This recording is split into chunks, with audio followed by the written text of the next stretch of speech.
Good afternoon, everybody. My name is Bill Granara.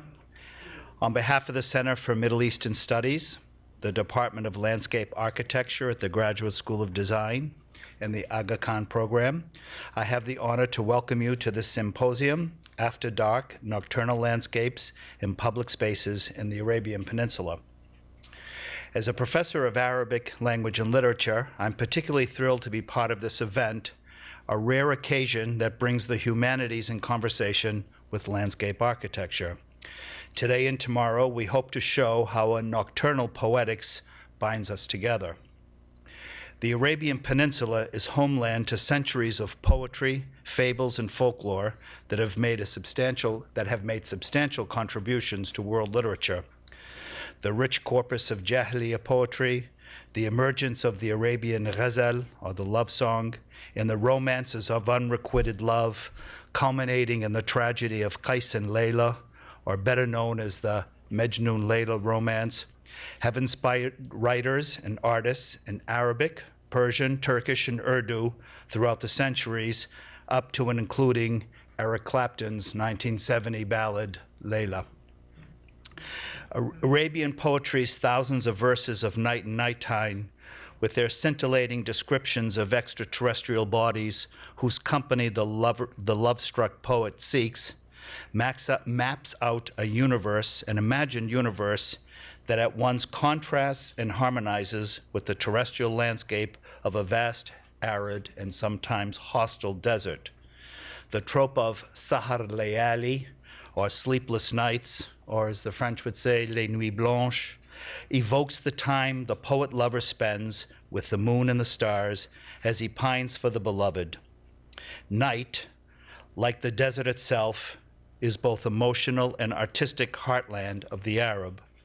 It is, in Sergei Eisenstein's words, a place with unimaginably great possibilities. It is a time-place for lovers to meet in secret, to nurse their wounded hearts, to commune with the universe, to escape the heat, and to set out on a journey toward greener pastures. Or, in the case of Scheherazade, the time to attempt to soothe the violent heart of the betrayed and vengeful King Shahryar. That's my literary side. I share the honors of welcome with my friend and colleague, Gareth Doherty, Assistant Professor of Landscape Architecture and Senior Research Associate at GSD, and author of the recently published Paradoxes of Green, Landscapes of a City-State. This conference is the result of his vision and his hard work, and I express my gratitude to him for bringing it to fruition. Thank you very much, and I wish you all a happy conference.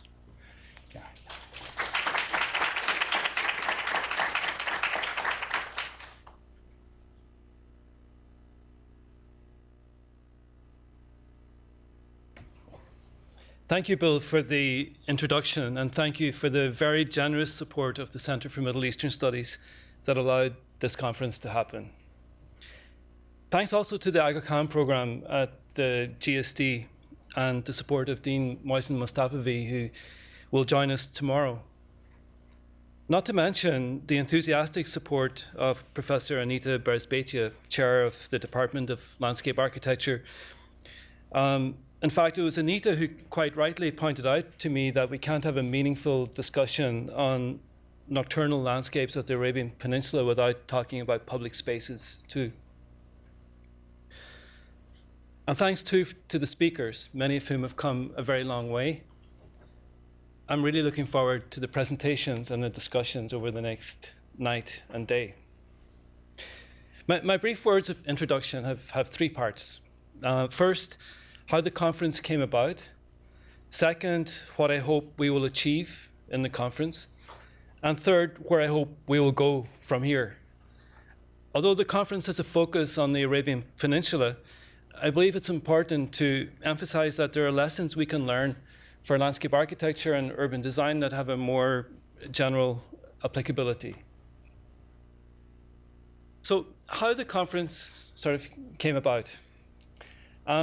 As many of you know, and as Bill pointed out, I spent a year in Bahrain doing fieldwork, which was recently published in book form, Paradoxes of Green, Landscapes of a City-State. During my fieldwork, I would walk every day. One of the great things about walking is it helps you to construct the opportunities for encountering the unexpected. And for me, one of the most unexpected results of my fieldwork was the realization of how much social life is conducted during the night and during the hours of darkness. Bahrain became for me a sort of nocturnal landscape, and many of my Bahraini friends avoided the day and came out at nighttime. But when the book was in press, I was looking at the images and I realized that I only used photographs of the daytime. And this is partly due to technical reasons, and we're very happy to have a photographer of the night who will speak tomorrow. But I think there's more to it than that. When designers work on landscapes and public spaces, why don't we design for darkness? Why is it that architects, landscape architects and planners are focused on the day and not on the night? These are just some of the images of the daytime in Bahrain.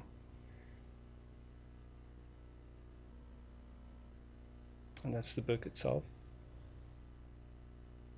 But a typical day for me in Bahrain was like that for many Bahrainis. I would rise in the early morning before the sun gets too strong. I would go out to have meetings or do administrative tasks. Typically, this would take up the whole morning. I would go to a government ministry, a professional office, or an archive or a library, or I would stay at home writing my notes from the previous evening. But this bright part of the day was for me usually spent indoors, except for the journey that I needed to make from A to B. After lunch, I would go home and rest and prepare for the evening. Late afternoon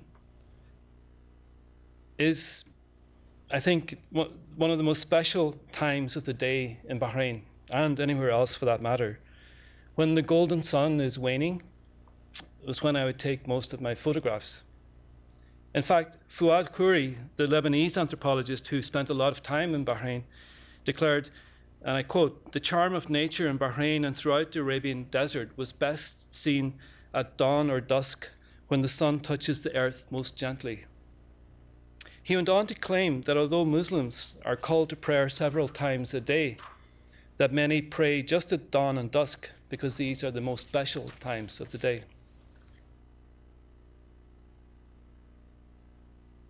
These are just some images of cities in the Gulf at night.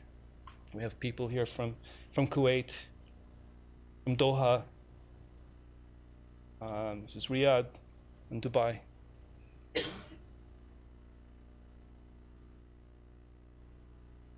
With the Adhan, the call to prayer, I would go out and walk through Bahrain. I would go to the souk, to the marketplace, to cafes and restaurants. Walking brought me in touch with all sorts of people and events that I might not otherwise have encountered.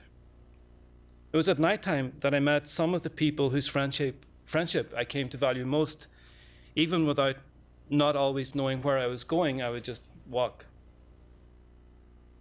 These are just some of the scenes that I would come across in my daily walks. After dark, I saw spaces for different publics, spaces for migrant workers, for Bahrainis, for men, for women, for families. After dark, I would join my friends for dinner. I would prefer street food, like Jahan Grills in Manama. After dark, I noticed how public spaces are gendered, either formally or informally. As the sun went down and when sweet basil was sold for placing on graves. After dark, my male friends would go camping in the desert. After dark, I saw cricket games being played, or soccer on the Corniche in Manama, which is not there anymore. After dark, the Corniche would come alive. I noticed that most lights at nighttime were green.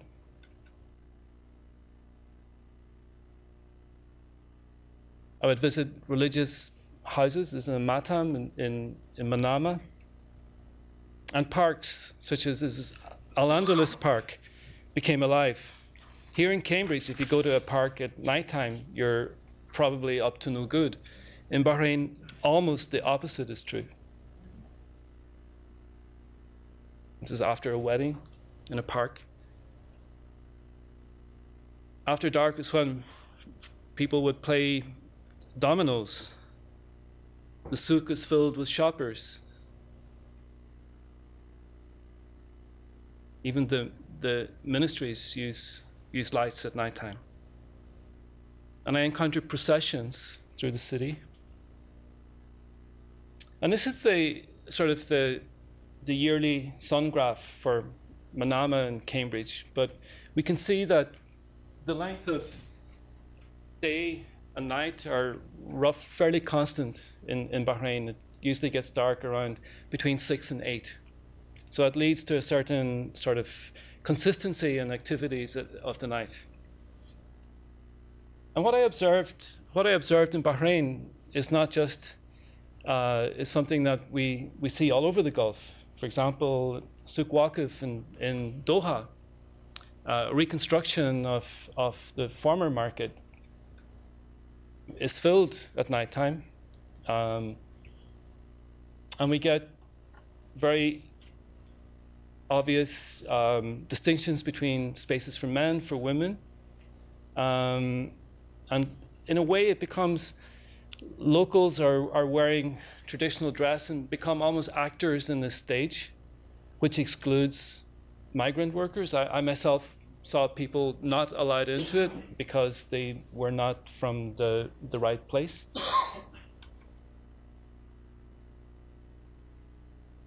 Moda Mall in Kuwait, as the sun goes down, catches the light. Diwania in Kuwait are important social spaces, mostly for men, and where various issues get discussed. We're praying at night, having picnics. And at nighttime, I realized that colors change. Why is it that when we design for certain colors, we don't anticipate that they change in darkness? We need light, so we see your different shades of green.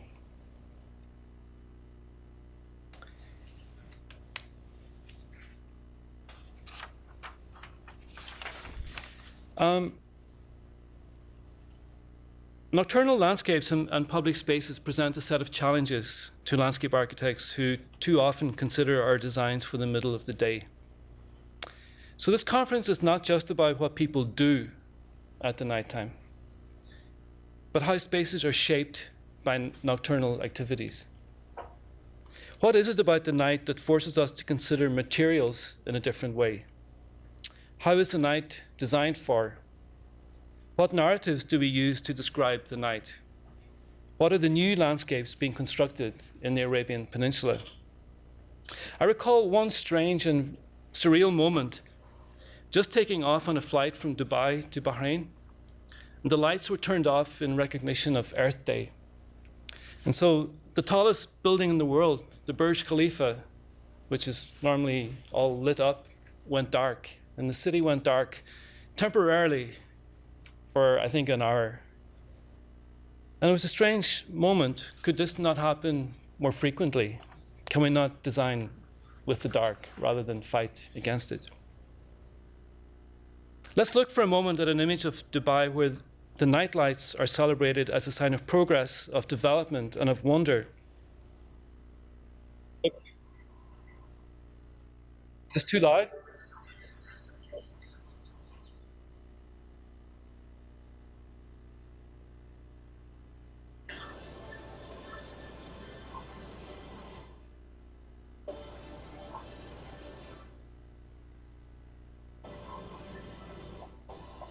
That's better. That's good.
This prompts for me the question, what are the new nocturnal landscapes of the Arabian Peninsula? What types of spaces are currently being designed in designing for the night? There are some landscape architects accepting this challenge, some of whom are in the room, some of whom teach at the Graduate School of Design. This is Martha Schwartz's work in Doha and in Abu Dhabi, Kuwait, Dubai, Bahrain. One couple I met in Dubai told me they liked their new residential development on the edge of the city because it was quiet, unlike the chaos outside. He told me. It's quiet here apart from the birds.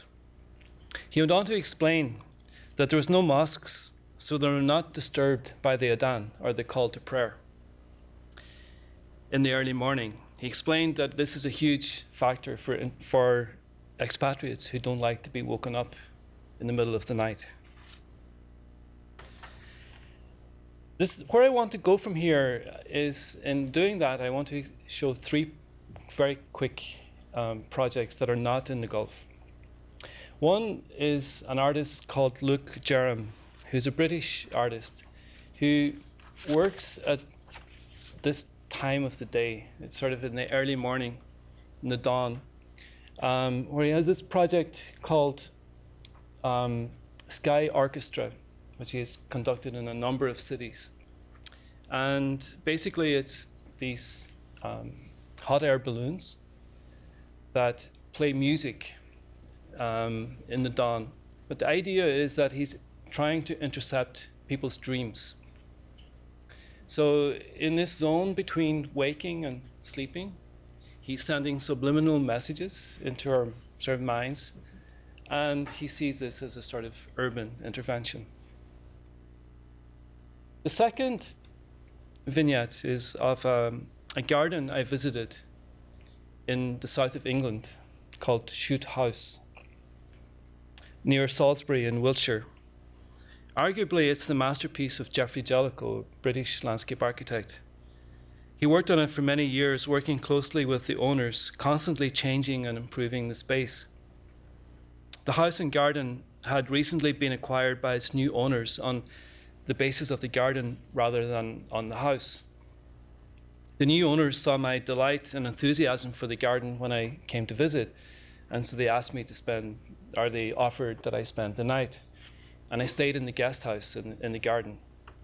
But that night, as I walked through the garden, was I think it was the first time I really experienced total darkness. There was parts of the garden where I just could not see. And I had to rely on sound, and on smell, and on touch to navigate my way through. And this remains, to this day, I think, one of the highlights of my life. And I think it's because it was such a tactile and sensual experience. The third vignette relates to the Fazenda Vargem Grande, a garden by Roberto Burle Marx in Brazil. It's in the countryside. Oh no, that's it. It's supposed to be off. Okay. See, there's no images. That's the point, it's darkness. The third vignette is the Fazenda Vargem Grande. It's a former coffee plantation between Rio and São Paulo. And again, I went there, and the owners offered I spent the night. And what was really interesting there is that this garden is designed within a wider landscape. The life of the garden lies in the water channels bringing water from the mountains. Burle Marx used this water to create a series of pools and waterfalls. The sight and sounds of water abound. The scale of the garden relates to the surrounding landscape, where the mountains are borrowed to become part of the garden. In daylight, this works really well. At nighttime, the hills disappear, changing the proportions. So you become aware only of the pool and not of the mountains around it, thereby reducing the scale and changing the proportions. At nighttime, the sound of frogs sort of dominate the place. In the morning, the garden has different proportions. The surrounding hills and landscape are visible, into which the garden fits really perfectly. Bertie Marx said that for him, light was the most important element in a landscape composition. I would suggest that another important perspective is the absence of light and working with the darkness. In conclusion, landscape in the Arabian Peninsula, as I came to understand it in the year I spent living in Bahrain, is a word mostly associated with the contrast of constructed green to an indigenous arid environment. Practicing landscape architecture in an environment in which there are few landscape architects, never mind a word for landscape architecture, as well as very particular nighttime uses, poses a particular set of challenges for landscape architects. I hope we can learn from this conference in the face of increasing temperatures and changing climates all over the world. Can we celebrate darkness? Can we design dark spaces as well as trying to brighten them? I hope the deliberations over this evening and tomorrow can help to answer some of these questions.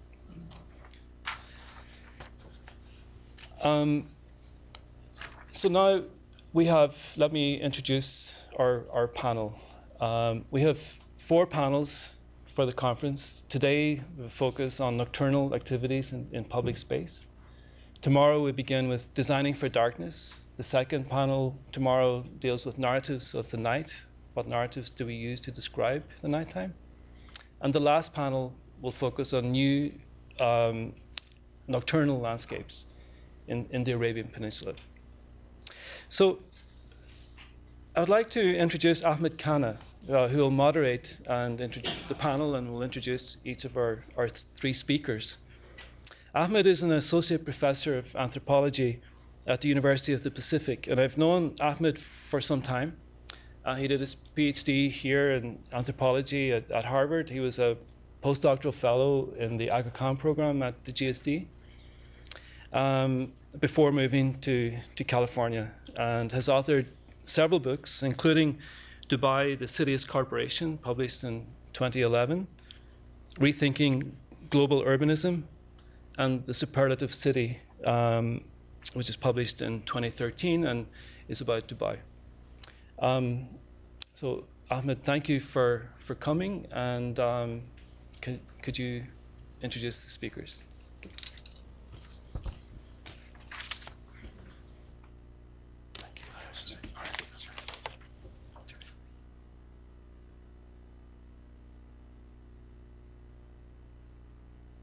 Well, thank you, everyone, and especially thanks to Gareth for inviting me to comment at this conference, and it's really a huge privilege. As Gareth mentioned, I have a very cherished connection to this institution, and while I did my degree in anthropology, and that was a wonderful experience, and I did also a degree in the CMES. Professor Granara is sitting here. It was one of my Arabic professors, and improved my Arabic significantly. I did spend a significant amount of that time at the GSD, and that was in fact a highlight of my career at Harvard. And Gareth is being much too modest. He's been also not just a person who shared the space, but a collaborator on the aforementioned Superlative City project, and a dear friend with whom I've exchanged ideas about the Gulf and urbanism, landscape, and so on. It's also my pleasure to introduce the first 3 panelists who are really incredible scholars. The first panel will be focusing more on the social sciences, the human sciences, and history. The first speaker is Professor Farah Al-Naqib, who's I'm going to brag about you a little bit. Your recent book on Kuwait is wonderful, and everyone should read this book. Professor Al-Naqib is Assistant Professor of History and Director of the Center for Gulf Studies at the American University of Kuwait. She obtained her PhD and MA from the School of Oriental and African Studies in London. Her aforementioned recent book, a must-read on Kuwaiti urbanism, is entitled Kuwait Transformed, A History of Oil and Urban Life, published just this past year, 2016, with Stanford University Press. And Farah Al-Nakhib will be speaking about, the title of her paper is This Is Not What I Thought, The Pitfalls and Potentials of Kuwait's Segregated Nocturnal Landscape. And I'll introduce each author before their paper, is that? So, without further ado, yes. Or would you rather me introducing everyone at the same time? What? Go ahead, Farah. Okay. Sorry. I feel like I rehearsed quite a bit. You can't do much. This is quite and I'm quite loud. So. Okay. Perfect. Okay, well, thank you all for being here, and it's an honor to be the first speaker as well, and I want to take this opportunity to thank Gareth, William, everyone here for inviting us all to be here, for putting this really wonderful conference together, and to Liz for everything that she's been doing to organize this over the past few months. So the title of my talk, as Ahmed mentioned, begins with a quote. This is not what I thought, the pitfalls and potentials of Kuwait's segregated nocturnal landscape. So I'm going to begin with where that quote comes from. Quote, "There has to be some way to build a platform where different people in this city have the opportunity to meet each other and mingle. Not in a political forum, not in a seminar. Just somebody's having a barbecue, different people come. Once people have different experiences, they say, oh, this is not what I thought. And sometimes it's that simple," end quote. This is the view of a 45-year-old African-American resident of and real estate broker in Brooklyn. Although he's speaking about the effects of gentrification and community building in New York City in 2013, his contrasting of seminars and barbecues as public gathering spaces speaks directly to the state of public social life in Kuwait today. And public, that is, life that occurs in spaces other than shopping malls, movie theaters, high-end restaurants, and private beach clubs, which, despite their popularity in the Gulf, are not real public spaces. The urban sociologist Ray Oldenburg uses the term third place to describe informal public gathering places like main streets, pubs, cafes and coffee houses, parks, clubs, public libraries, community or cultural centers, and so on. Such places are distinct from the more isolated first, or home, and second, workplaces, in which people in modern society spend most of their time. Third places offer a neutral public space for members of a community to interact, connect, and create bonds.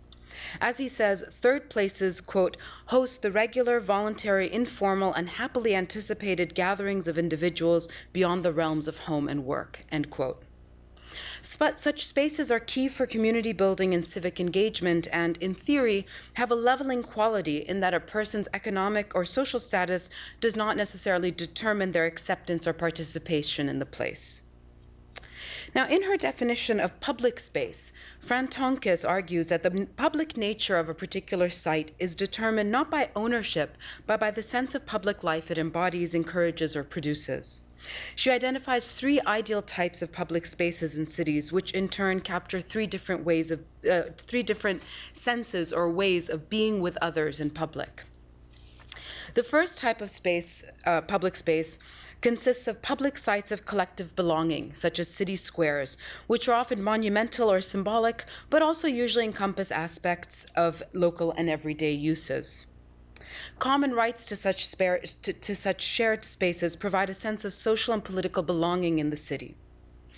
The second kind of public space she identifies is the site of informal encounter, another way of being with others in public in mostly unplanned, incidental, and mundane interactions. This is the kind of space that people share not so much as a symbol of collective belonging, but more simply as a matter of fact. The most basic example of this kind of public space is the street, or specifically sidewalks, as well as modes of public transportation like buses or metros. In such public spaces, people are constantly negotiating strangers in repeated marginal encounters as they go about their daily lives and routines. Now, we often hear that in Kuwait, like the rest, Kuwait, like the rest of the Gulf, doesn't have many public spaces like squares, parks, or easily walkable sidewalks that people can use in diverse ways. Much of the reason behind which is what you see in this picture is the overabundance of cars that tend to use any bits of public space or empty space as improvised parking lots. When such spaces do exist, they're most frequently used by low-income migrant workers, while, as the Kuwaiti architectural historian Reem al-Isa argues, most Kuwaitis and affluent expatriates ignore officially designated public space for the socially and climatically controlled spaces of malls and corporate plazas. Open spaces come public space, which allow for marketable, designed and contrived diversity as opposed to uncontrolled social interaction that might hinder exchange value, end quote. I think the best example in Kuwait to illustrate Isa's point is this corporate plaza facing the high-end Salhiya shopping mall, which is the image that you see here at the top, with restaurants and cafes frequented by Kuwaitis and affluent expatriates, to use her terminology, and which is separated only by this narrow corridor here from an open space, which is, so if you walk through this area here, you walk into this square that you see in the bottom image, that is almost exclusively utilized by low-income migrant workers and surrounded by shops catering to them, like Indian takeaways, money exchanges, and mobile phone shops. So you can see here the extreme segregation of these two spaces despite their very close proximity. But I want to focus here less on city streets and squares and more on the third kind of public space that Tonkis identifies, the space of deliberate social exchange and interaction, Oldenburg's third place. These are the kinds of public places that people go to specifically to see and visit with others, often epitomized by the cafe. This includes public sites that are marginally profit-oriented, but that are not entirely governed by consumption, in that although you often spend money there, consuming is not the sole or even necessarily the primary purpose of the space. So museums and cultural centers, cafes that include other functions like study or performance areas, and cultural salons all fall under these kinds of spaces of social exchange. Now, these kinds of public places certainly exist in Kuwait today, but can we think of them as third places? I would argue not really. Now, people in the Gulf often describe shopping malls as public spaces since they tend to be more convenient air-conditioned substitutes for city streets. But malls in the Gulf are anything but public spaces. They tend to differentiate and segregate their clientele by class. They're highly monitored and securitized. They do not foster any form of public interaction or exchange other than economic exchange, and their entire existence is governed by consumption. Yes, malls often have common spaces like benches and atriums that are apart from the privately owned stores and restaurants, but these are resting spots rather than actual gathering spaces. So, setting aside shopping malls and their corollary spaces of movie theaters and restaurant complexes, what other kinds of public places exist in Kuwait that might fall under the category of third places? Again, neutral public spaces outside the realms of home and work, where members of a community can engage in more creative and meaningful interactions with one another that are informal but intentional. While some such places do exist, two distinctive features of Kuwait's third places must be immediately identified. First, as social places that are distinct from home and work, such places are most active at night, as this conference's theme is built around. Second, although participation in these places is usually free or inexpensive and tend to be welcoming to all, they remain highly segregated by class and therefore are limited in their capacity to act as places that foster community building and civic engagement. Now, interestingly, it's the two classes on either end of the socioeconomic spectrum in Kuwait, the upper middle class elites on the one hand, which consists of both Kuwaitis and non-Kuwaitis, and the lower middle and laboring classes on the other, that tend to most participate in these kinds of places, these third places. While the bulk of people in society's comfortable middle tend to spend their nights in privatized spaces of entertainment and consumption like malls, restaurants, and movie cinemas, it is less common to see either the social elite or the lower classes spending their nights in such places, though it may be common to see them there in the daytime and on weekends. On opposite ends of the social spectrum, these two groups are the most socially isolated in Kuwaiti society. The elites, of course, voluntarily, and the lower classes involuntarily. Yet both engage in a more public nightlife in the country's diverse spaces of social exchange and interaction, albeit in very different ways. So Kuwait's elites, when socializing outside of their private homes, other than when in diwaniyas, as Gareth mentioned, often spend their evenings in galleries and cultural centers attending art exhibitions, lectures, musical performances, film screenings, and book readings. These events are open to the general public and are usually free to attend, but attract a very distinct crowd, those who prefer not to spend their nights in shopping malls and to mingle with an eclectic group of artists, intellectuals, and other like-minded, quote-unquote, liberals. Now, to give an idea of the number of such events, one of my students did a quick review of the events that took place around town just this past March. Now, this is by no means an exhaustive list because she really only focused on the most popular places, but I think it'll give you some idea of what we're talking about here. So we counted in March 5 art or cultural exhibition openings, so the night event of the openings, 17 music and or poetry performances. We categorized them together because they were often at the same event. Music events and poetry events were often at the same time. 5 public discussions like book clubs or cultural debates, 3 film screenings, plus 1 3-night film festival, and 10 public lectures or panels. That comes out to 40 events just that we counted. So on any given night, there's usually a couple of things going on around town like this. Now, although these events are informal gatherings where people of this elite class mingle, interact, and build their social networks, in some ways these events tend to be extensions of work for many who attend. This is something that I realized firsthand by attending some of these events. Even though you're socializing outside of work, so outside from that second place, you often still have your academic, your architect, your artist, or any other number of professional personas still on. So when I attend such events, I personally don't feel enough of an escape into a third place that is separate enough from my workplace in which I spend most of my day. But in a country without bars or informal music venues, cultural events like these often offer something to do at night besides going to a mall or restaurant, becoming gathering places where people can congregate to see old friends and socialize. However, although these events are open to the general public and again are almost always free to attend, they don't attract many people from outside the country's socio-cultural elite. Furthermore, this cultural world that characterizes so much of Kuwaiti elite nightlife is becoming more and more exclusive. So on the one hand, one of the least pretentious public community spaces that has long served as a hub for public art exhibitions and free musical performances, Beit Lodan, was closed down in 2016 and was earmarked for demolition to be replaced by yet a new shopping mall. Public outcry and an active movement to save the space from demolition may have succeeded in getting the building protected. It's still not entirely sure, but the cultural center it housed has become obsolete. Meanwhile, a new kind of cultural center opened just a few months after Beit Lodan closed down.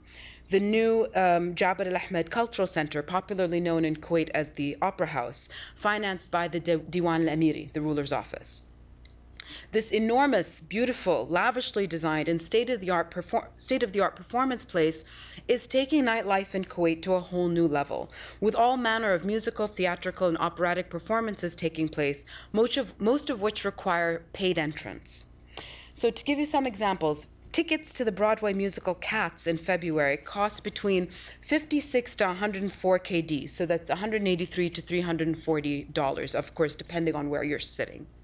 While tickets to see the famous Emirati singer Ahlam tonight in Kuwait, probably occurring as we speak, no, it's probably over by now, range between 59 to 250 KD. So that's 165 are the cheapest tickets, $820 being the most expensive tickets.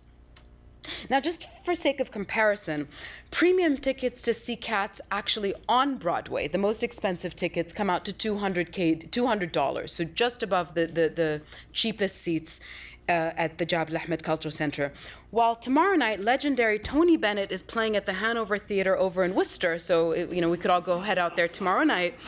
And his most expensive ticket is cheaper than Ahlam's cheapest ticket, which clearly he's thrilled about. So the Cultural Center does hold some free performances of relatively unknown artists, but this is the average price of most of their shows.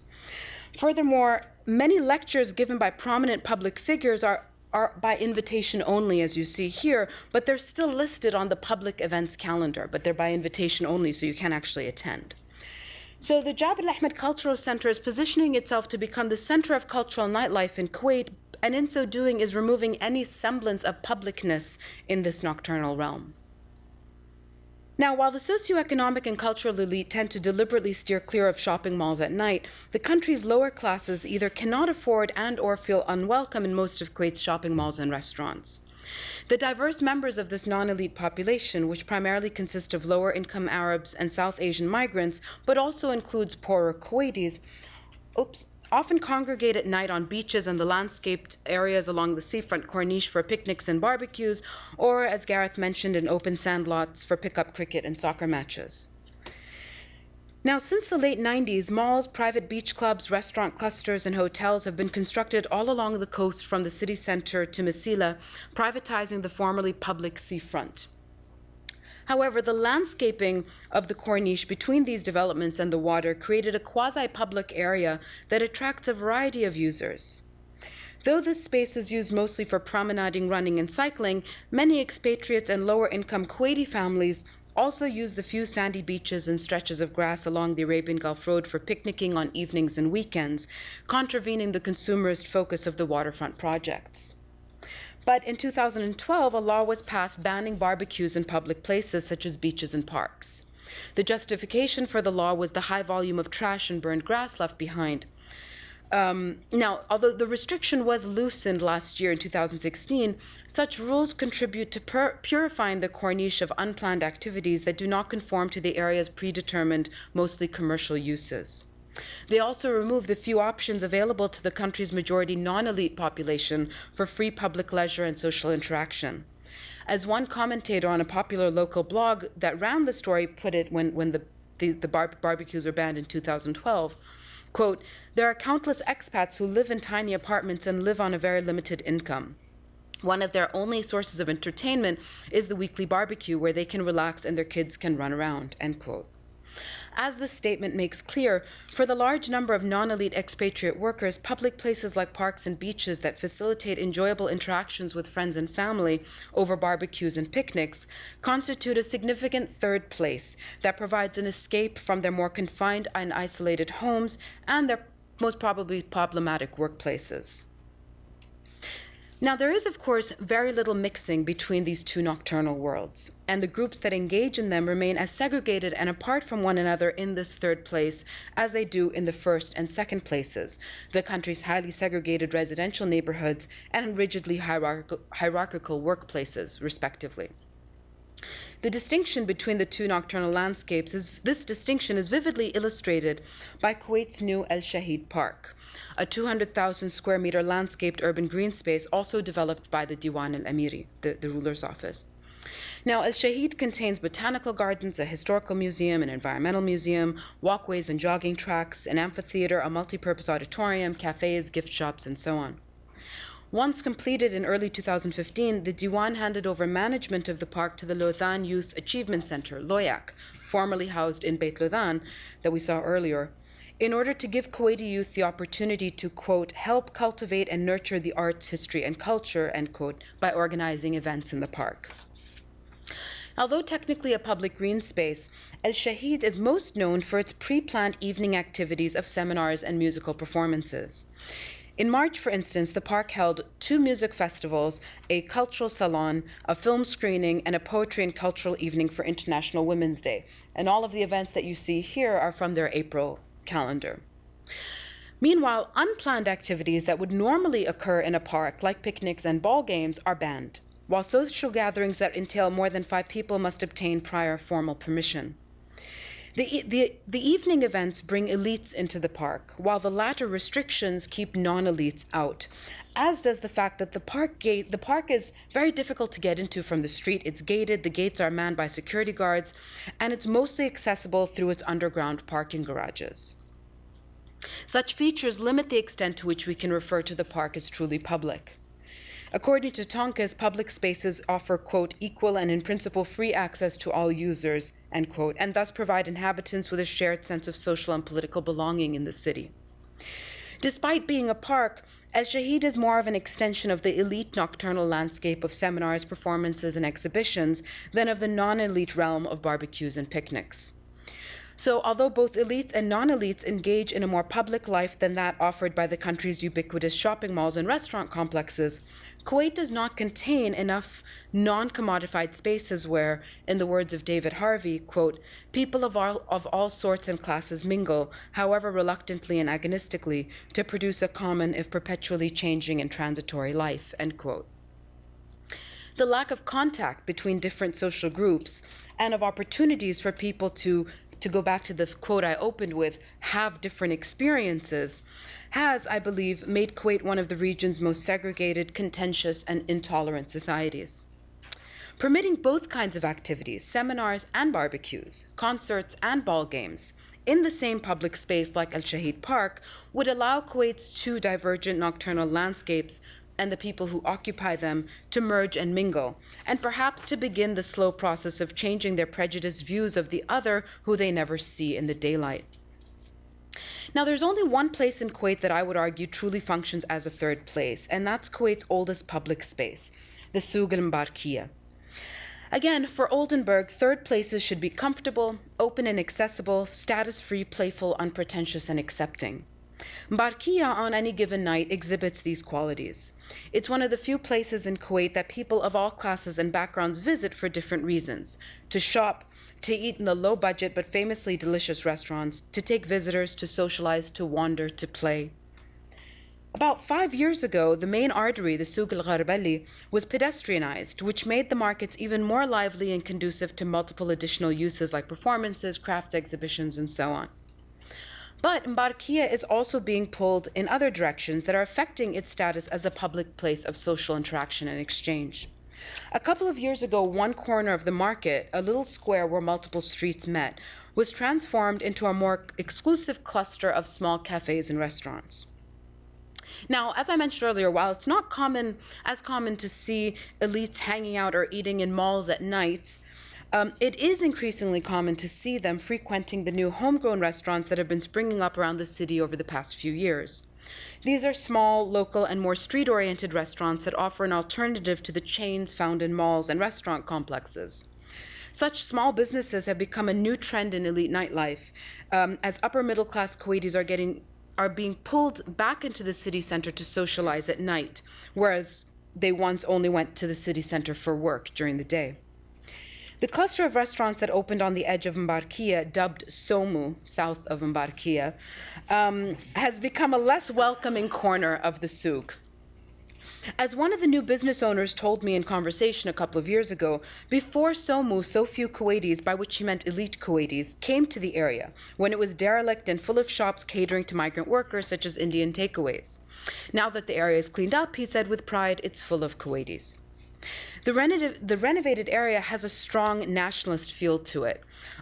These wall murals and a public art sculpture all three declare in bold colors, I love Kuwait. And in fact, this mural was even recently more Kuwaitified by adding the Kuwaiti flag. So you really feel the strong stamp of Kuwaitiness on it. Far from embracing the diversity, simplicity, and status-free nature of the surrounding market, Souma puts a distinct and elite Kuwaiti stamp on the souk. It feels markedly different from the rest of Mbarkiya.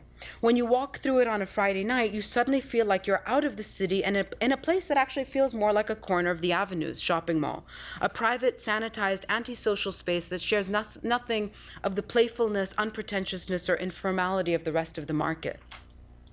Now, interestingly, I found out yesterday that there's going to be a public discussion on April 12th at 7 p.m., another evening event, with the so-called founders of Souma, Ahmed Al-Ghanem and Badr Al-Hijaylan, who initiated and financed the gentrification of the square 2 years ago. The message sent out with the flyer read, quote, "What's the story behind Souma, the trendiest place in the old souk of Mbarkiya? And will the success of Souma revive or destruct the cultural and economic status of the souk?" End quote. Now, my sense is that these guys will argue revival rather than destruction, but clearly there is public recognition that Souma is having some effect on the souk.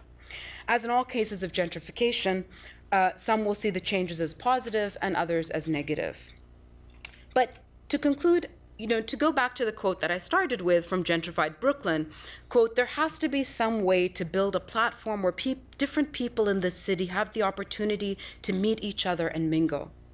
While El Shahid Park has the potential to be the kind of space that could bring both nocturnal worlds and the segregated groups who occupy them together, if only the administration would make some major policy changes, Mbarkiya should be the place that we look to in order to get a feel for what a truly public, playful, and uncommodified nightlife might look like in Kuwait before it all gets gentrified like Souma. Thank you.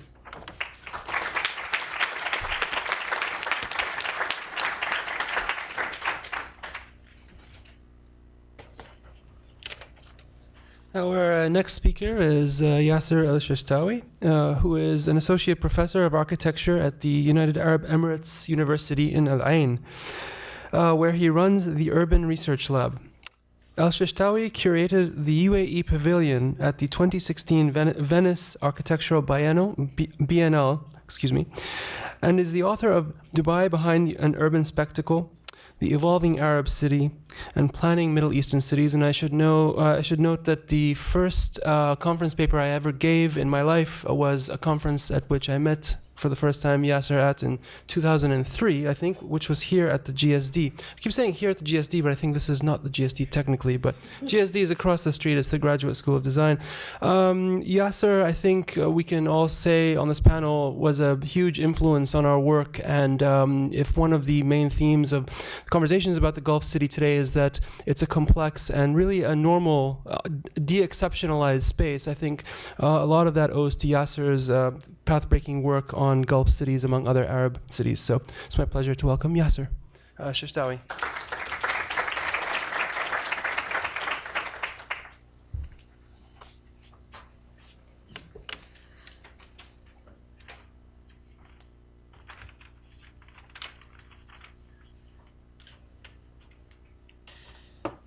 Good evening, everyone, and thank you, Ahmed, for this introduction.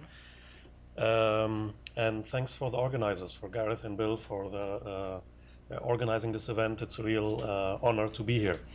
I'll be talking about mapping urban nightscapes in the cities of Dubai and Abu Dhabi. And I would like to start with this image right here.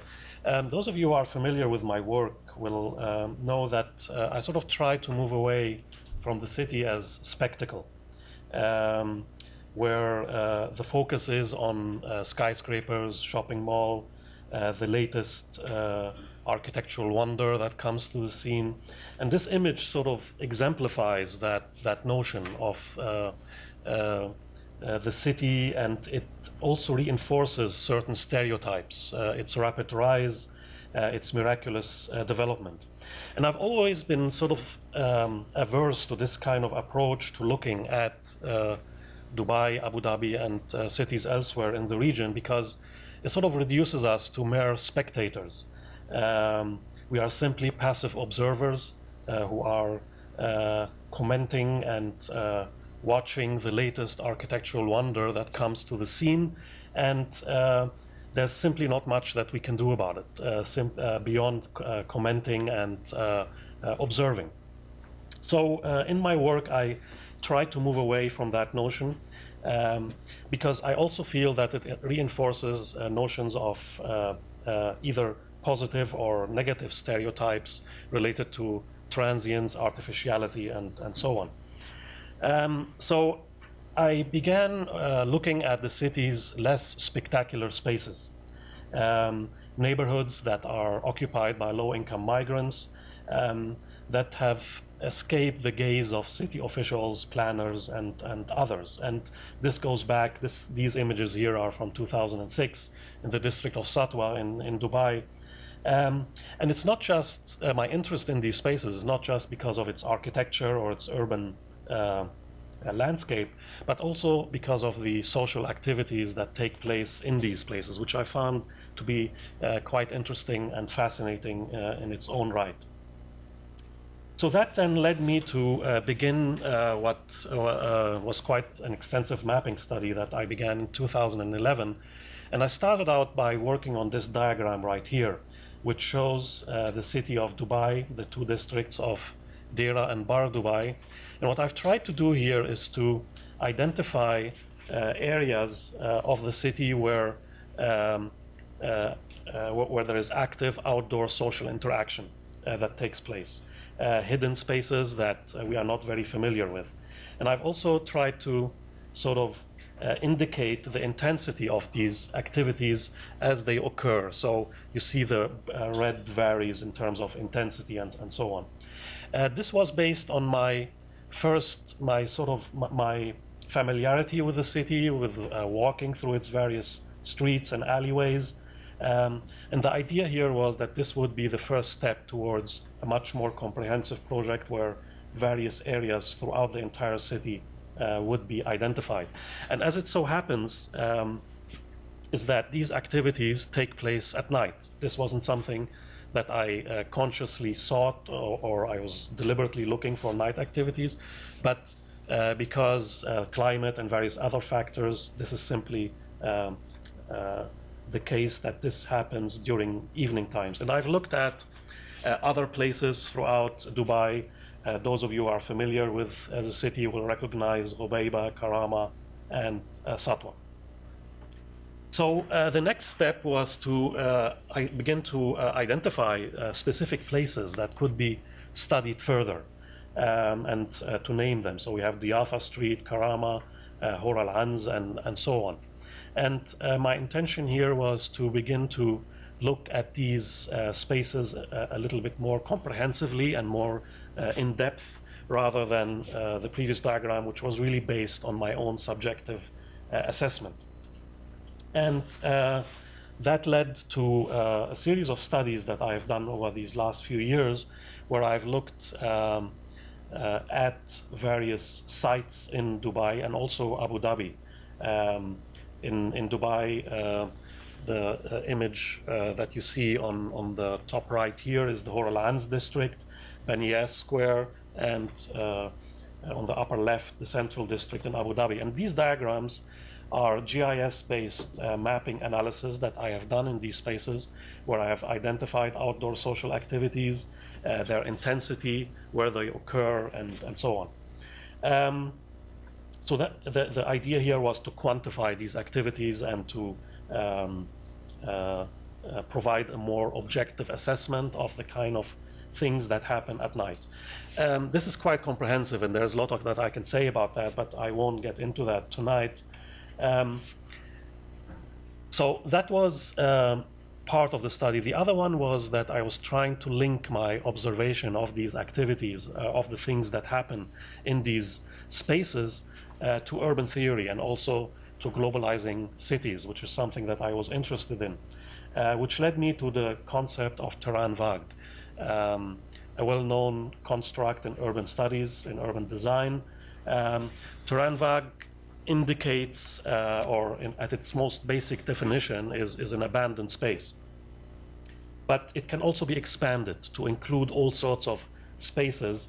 And what I found particularly interesting about that construct is that it begins to, or comes very close to, the kind of activities and the kind of things that happen in cities in the Gulf, as I will explain.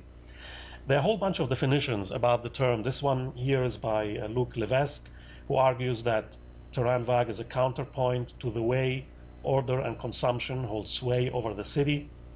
It is the ideal place for a certain resistance to emerge, and it is an alternative way of experiencing the city.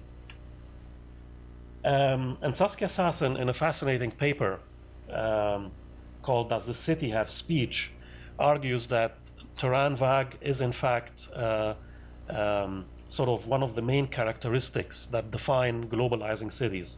which I found to be quite similar to my own thinking about cities in the region. She notes that terrain vague is this elusive in-between space and is essential to the experience of urban living. And she also defines it as underutilized space. So there are a whole bunch of other definitions, but we won't get into that. But the next challenge I had was, how can I apply that concept of terrain vague to cities in the Gulf, to the research that I have done over the years. And I began to develop a taxonomy of sorts that looks at how the concept of terrain vague is applied in cities, the cities of Dubai and Abu Dhabi in particular. And I developed this taxonomy of various types of terrain vague that exists in these urban areas: abandoned sites, backside of buildings, building entrances, green lawns, and so on. And what I will do in the remainder of my presentation is to show you examples of these spaces, of these categories, as they are present, or as they exist in Dubai and Abu Dhabi. And I will start with abandoned sites. And before I begin with that, just a brief notion about methodology. I use photography in my work, and it's one of the main methods in trying to capture the activities and events that happen in these places, which, as I noted, take place at night. And in order to capture the flavor and the kind of activities that happen, I use long exposure. And over the years, I've also been using different kinds of cameras. I started out with slide photography and moved on to various kinds of digital cameras. So you will see the quality of the images varies from one set to the next. But I will start with the first category of terrain vague, which is abandoned sites. And the image that you see right here is in Dubai. This is near the Rubayba bus station. And it's perhaps one of the most immediate categories that we think of when we think of terrain vague. You frequently see, there are many occasions or many instances where you see abandoned places like that. Either there was a building there that was demolished, or it's just an empty area. And in the evening, these places are taken over by laborers who either live in these in the neighborhood, or come from other places or surrounding areas. And what happens is that they simply stand at the edges of these abandoned places, or inside. They observe activities that take place around them. They meet their friends. And it's quite a fascinating scene that you don't really see in the remainder of the city. This doesn't just happen in Dubai, but also in Abu Dhabi. This image right here is near a bus station in the city center.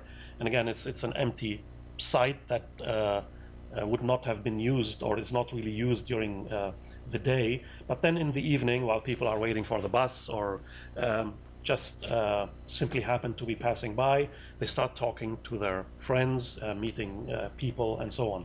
And in that instance, that abandoned space is transformed. It becomes something else, which I think really is the essence of terrain vague.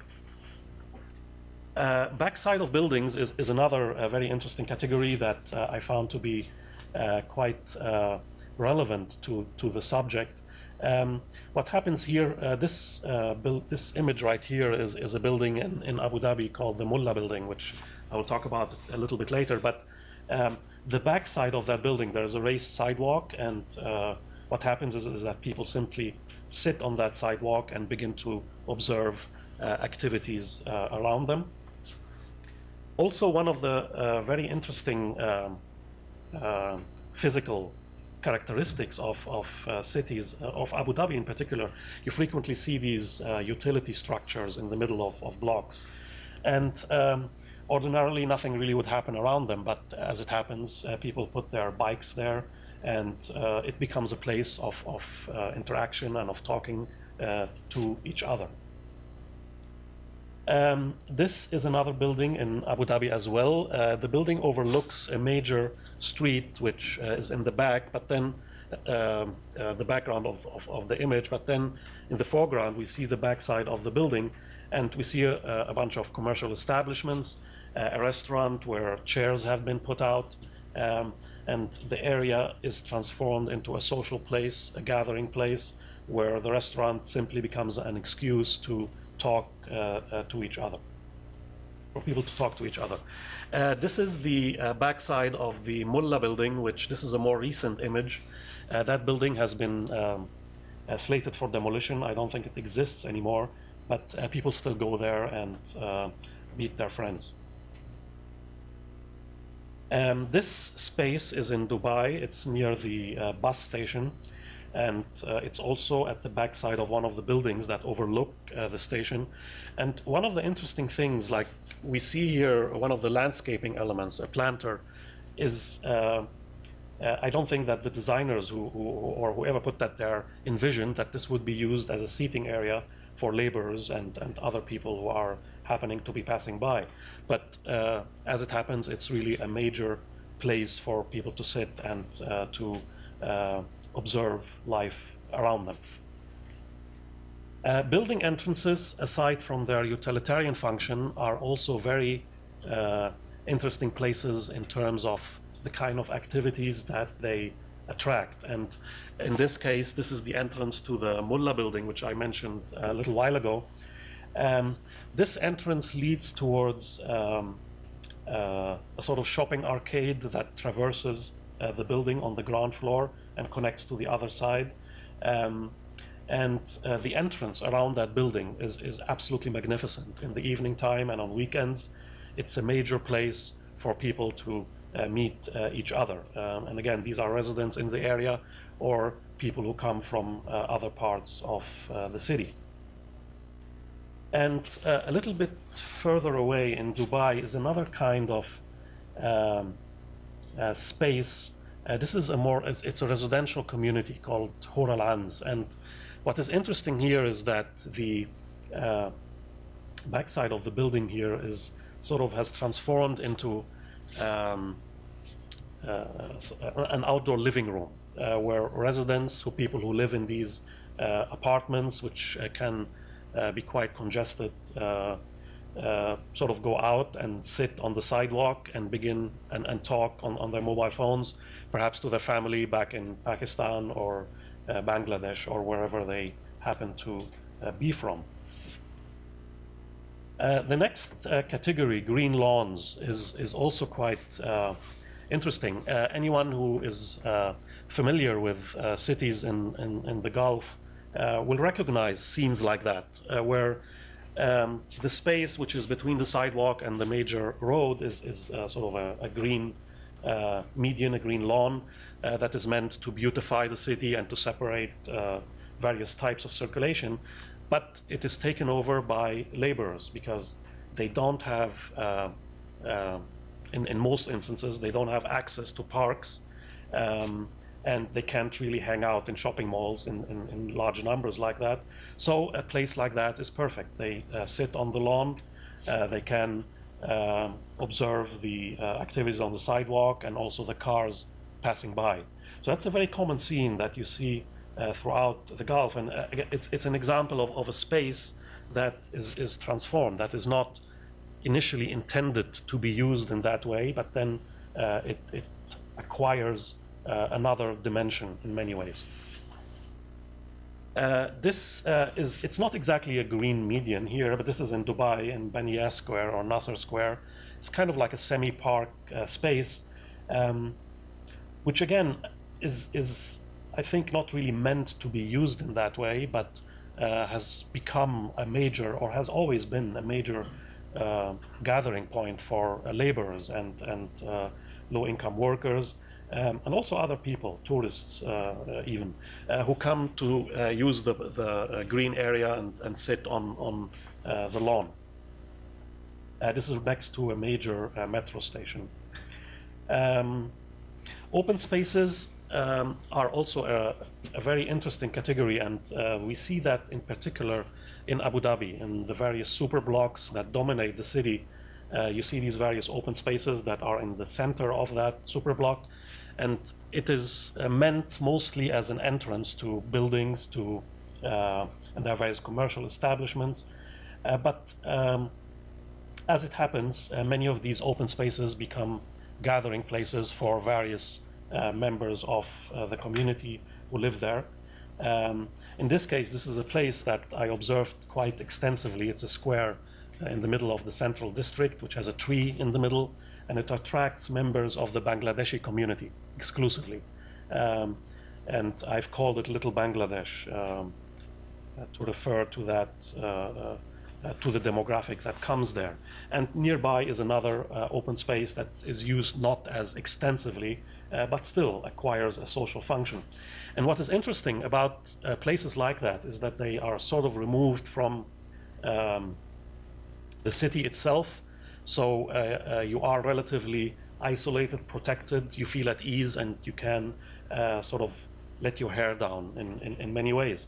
But the city is always there, and you can see buildings like this, for example, which is the World Trade Center, which was designed by Norman Foster, which looms quite menacingly in the background. So it sort of, overlooks whatever is happening there. Informal mosques is another category that I haven't really seen in Dubai, but or not as far as I know. But Abu Dhabi, it's quite a frequent sight. You see in various neighborhoods, people, for whatever reason, even though you have a mosque in every 500 meters radius, but still people want to pray exactly where they live. So you see different degrees of sophistication in terms of construction of these mosques. In this case, there is a wooden border. This is illegal. You can't build something like that. The shop owner who owns a shop in the back was telling me that he frequently gets visits from the municipality objecting to the mosque, and then he will tell them, "Are you objecting to people praying?" And then it just goes nowhere. So anyway, so that's is there. This is a more recent image where the construction of that informal mosque is a little bit less sophisticated, and it's primarily defined by prayer mats, and that's it. And it's between a utility structure and a building, and it transforms into a place of prayer. Shop fronts are another interesting category that also leads to some very interesting activities. In this case, shop owner puts plastic chairs in front of his shops and meets his friends. Along streets, people use the excuse of frequenting these shops, and they begin to talk to their friends. This is a very frequent occurrence in Dubai and Abu Dhabi, where these guys here are not really buying anything, but they are looking through the window of that restaurant to watch a cricket game, which is playing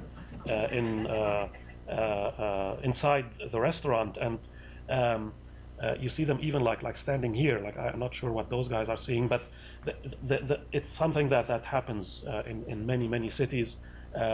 It's an absolutely fascinating sight, and the shop owners don't seem to mind.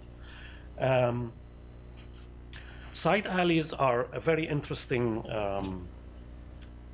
space as well. They have this sort of menacing quality in terms of what happens there. People feel that they are a little bit free in terms of expressing whatever they want to express through graffiti in this case. So alleyways in the Gulf are these little narrow spaces between buildings. They're called sikka. And you would ordinarily think that really nothing happens there, but there is quite a lot of things that happen, either colorful graffiti or in this instance here in Dubai, some guy selling counterfeit merchandise, because you are sort of hidden from authorities, and you feel you can do a whole bunch of things. But they also tend to be spaces of just regular use. Sometimes you sort of encounter quite bizarre scenes, like this one right here. This is a fabric shop, and the owner placed the mannequins outside on that alleyway, and it becomes almost like a theater, like a stage set. And we have this guy in the back here somehow, playing a part in this, talking to somebody. So very interesting things can happen there as well. This is in Satwa, where again, this sort of menacing quality, like these guys seem to be guarding something illicit that is happening somewhere in the back. This is one of my favorite images that I have taken over the years. And again, we have that sort of graffiti in the front, but then we have this guy here. This is a shop, somebody who works, I think in this case it's a shoe repair shop. And it's an alleyway, and the shop owner here constructed this little world. He's really oblivious to anything that is around him, and he is as far removed from the spectacular city as we can imagine. It's such an absolute fascinating scene, I think, that tells a lot about the potential of these sites in terms of how they can be transformed and how they add to the liveliness of the city. Sidewalks are again, very functional spaces and throughout the Gulf, but they also acquire certain interesting qualities that turn them into social spaces where people hang out. Again, similar to the entrances, they become an extension of sorts to the spaces that these people live in. And they are wearing here the clothing, it's special, something called lungi, which is kind of like an undergarment. It indicates that they feel quite comfortable here. It's part of their outdoor activities in many ways. All right, I guess I should start moving along. Let me just talk about street corners. Street corners are also very interesting sites of social interaction. This is in fact where a lot of activities happen because you have intersecting lines of movement coming to these corners. This corner here, I observed quite frequently over the years, or over a certain period of time, where I mapped the activities that take place there from 4 a.m. in the morning up until 10 p.m. And I developed this time-lapse video, which was shown in an exhibition at the Guggenheim Museum a few years ago. And again, we have those guys watching some sort of cricket game in the back. All right, so what else is happening in Dubai and Abu Dhabi? The activities that I have shown are not really your typical activities, or at least are not the kind of activities or kind of events that are looked at positively. In fact, what is much more typical are scenes like these, where you have a meticulous landscape, where you have carefully placed signage, where there are no broken sidewalks, no garbage, nothing. It's a very pristine scene. If you step a little bit back, you begin to see the city's landmarks, the Burj Khalifa or the various towers along Sheikh Zayed Road. Architectural aficionados will start talking about the modernity of this 1970s building and how it sort of counteracts whatever is around it. So that's kind of, I'm wrapping up. That's kind of the typical scene that we see. And in many ways, it's sort of understandable. Like, for example, if I were to live in this villa right here, I don't want to open my door and see a bunch of workers or laborers hanging out, around my entrance. I get that. But there is still a nagging sense of uncanniness, of spookiness, what I have described here as the unbearable absence of life. This is like a far cry from the vibrant city, from the vibrant scenes that I've just shown. And this is not just a matter of aesthetics. This is the last image. This scene here was taken a few weeks ago. This is the latest development in Dubai. It's called City Walk.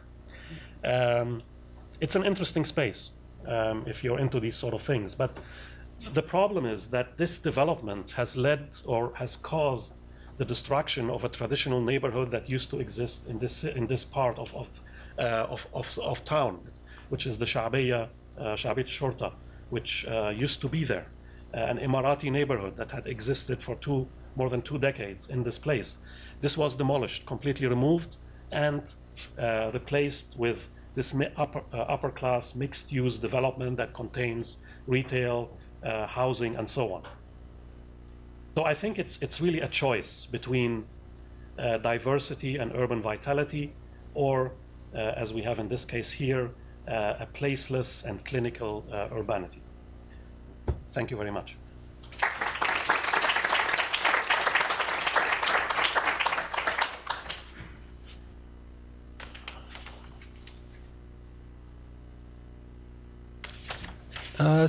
Thanks very much, Yasser, for that wonderful paper. Next is a paper entitled Riyadh Night Drive by Pascal Menoret. Pascal is the René and Lester Crown Chair in Modern Middle East Studies at Brandeis University. He is the author of Arabia from Incense Road to the Oil Era, The Saudi Enigma, A History, and most recently the wonderful, I really recommend this to everyone. It's really, I hope I'm not embarrassing you when I say this, it's the best book on Saudi Arabia I've read. It's called Joyriding in Riyadh, published in 2014 by Cambridge University Press. So without further ado, Pascal Menoret.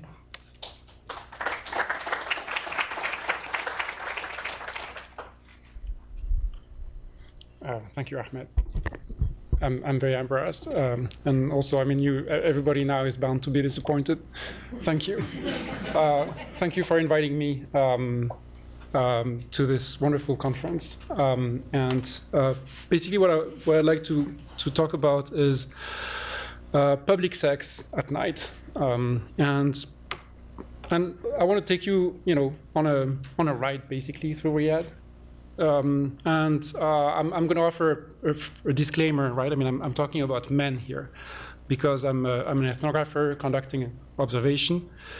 As you may know, because of strict gender segregation, most women are structurally inaccessible to men in Saudi Arabia. And so for the same reason, most women are inaccessible to most men, they're also inaccessible to me, right? Which means that, Riyadh nights are basically probably more gendered than elsewhere. And add to this situation that women cannot drive, and the gendered nature of my fieldwork is complete, right? And this basically leads us to our first question. What does gender segregation mean for the experience of night driving in Riyadh, and also for the experience of having public sex? The first stop is, Laylat Khamis. It's a very famous 1982 song by Saudi singer Mohamed Abdou, who comes from a very modest family in the south of the country, in the Tihama and Asir. And he's very famous. He's also very official, right? I mean, he sings songs very, very often written by princes. It's the case for Laylat Khamis, which was written by Prince Khalid bin Yazid. Laylat Khamis means Wednesday night, right? And let's listen to a short extract of this.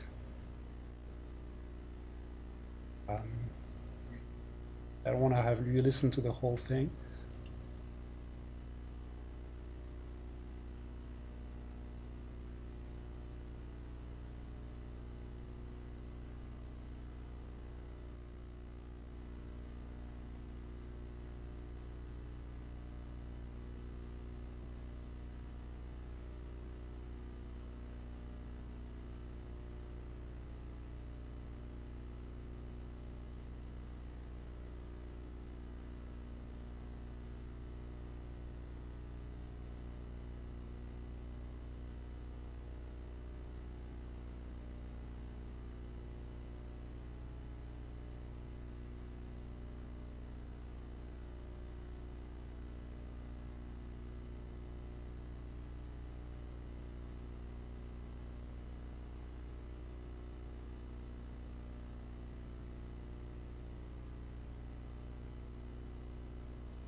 All right. Well, as you can hear, as you can see here, Hamid Abdou's night is not segregated, right? It's a very banal story of a date around the city on a Wednesday night. Why Wednesday night? Because until a few years ago, the weekend in Saudi Arabia was on Thursday and Friday. So Wednesday night is, the first thing, right? I mean, when you're actually free of your daily obligations, your weekly obligations. And so what I would say here is that Laylat Khamis creates an official narrative of how nights should be imagined, right? I mean, the lyrics point to a world that has been ordered in the 1960s and the 1970s, a world in which there is, first of all, some, such a thing as a weekend, right? It's a fairly recent invention that comes with wage work, with, state employment, with, the development of a bureaucracy. And it's a world in which respectability is tied to a certain organization of time, to a certain organization of desire as well. It's basically the modernist world of urban planners, of economic planners, of Western experts with a clear division of labor, a division of time, and a division of gender. The song is written in 1982, and 1982 is the peak of Saudi oil revenues here. It's the peak of what's called in Saudi Arabia a tafra, right? The great leap forward after the oil boom of 1973. And so here you have in that period of time, you have the figure of the al-muwazzaf, right? The state employee, the state official, the civil servant becomes central. And Laylat Khamis has also something to do with race, right? Because the muwazzaf, that technocrat, is basically the public servant whose existence is nationalizing American know-how. It's nationalizing the know-how that American experts, and in particular, Aramco, American oil men, brought to the country. And for a long time, American oil men have deemed Saudis unable to work and unable to manage their own economy, right? So the emergence of the figure of the muwazzaf, of the native decision maker, is crucial to the Saudi imagination, to the transfer of competences from Aramco to the Saudi state. This is Abdallah Turegi, who is the first Saudi Minister of Oil, one of the first Saudi oil engineers, one of the first muwazzafin, right? I mean, he graduated from the University of Texas, and he's somebody who called for the nationalization of Aramco. I'm going there because I'm really interested in the other connotations of after dark, right? I mean, after dark is also, points to a discourse about race. As nationalization gradually happens in the 1970s, nationalization of Aramco, of oil, basically what happens is that whiteness is also being nationalized. And 1973 is the year when after darkness happens, when Saudis are delivered from the racial stigma that Aramco oil men had cast on them. Aramco oil men had been calling Saudis coolies for a long time, creating a Jim Crow environment around oil operations. And they'd been enforcing racial segregation in those places that Saudis were asked to see as modern, right? And so modernity, again, here was division, right? Not division of time or of labor, but division of races. If we go back to the song, there is a paradox, right? I mean, if she is the love of your life, why meeting her on such a banal day as Wednesday night, right? Singing of one Wednesday night means that you could be singing of all Wednesday nights, right? I mean, does it mean that the hero of our song falls in love each Wednesday night with a different partner? Another question, I mean, what gender is a Layl, right? A Layl or a Layla? What gender is the night? The song goes from masculine to feminine, from Layla to Layl. Compares the night with a groom, which is not a very it's not kind of obvious. It's not very obvious. So is the official imagination of the night pointing to the existence of another world in which sex is casual, in which passion and sex coincide, a world in which gender roles are more fluid than in the modernist imagination of the division of labor, the division of time, the division of race, the division of gender. So basically what I want to do is take you from here, from this official imagination, to a second stop on our Riyadh night drive. And the second stop is Aqariya Street in Riyadh. And it's tied to my own experience as a 20-something who is driving around Riyadh at night. So we're in, I mean, I'm not a 20-something now. It was back in, in 2002. And at the time, so 15 years ago, at the time, I'm a teacher with night classes. And I come home late at night.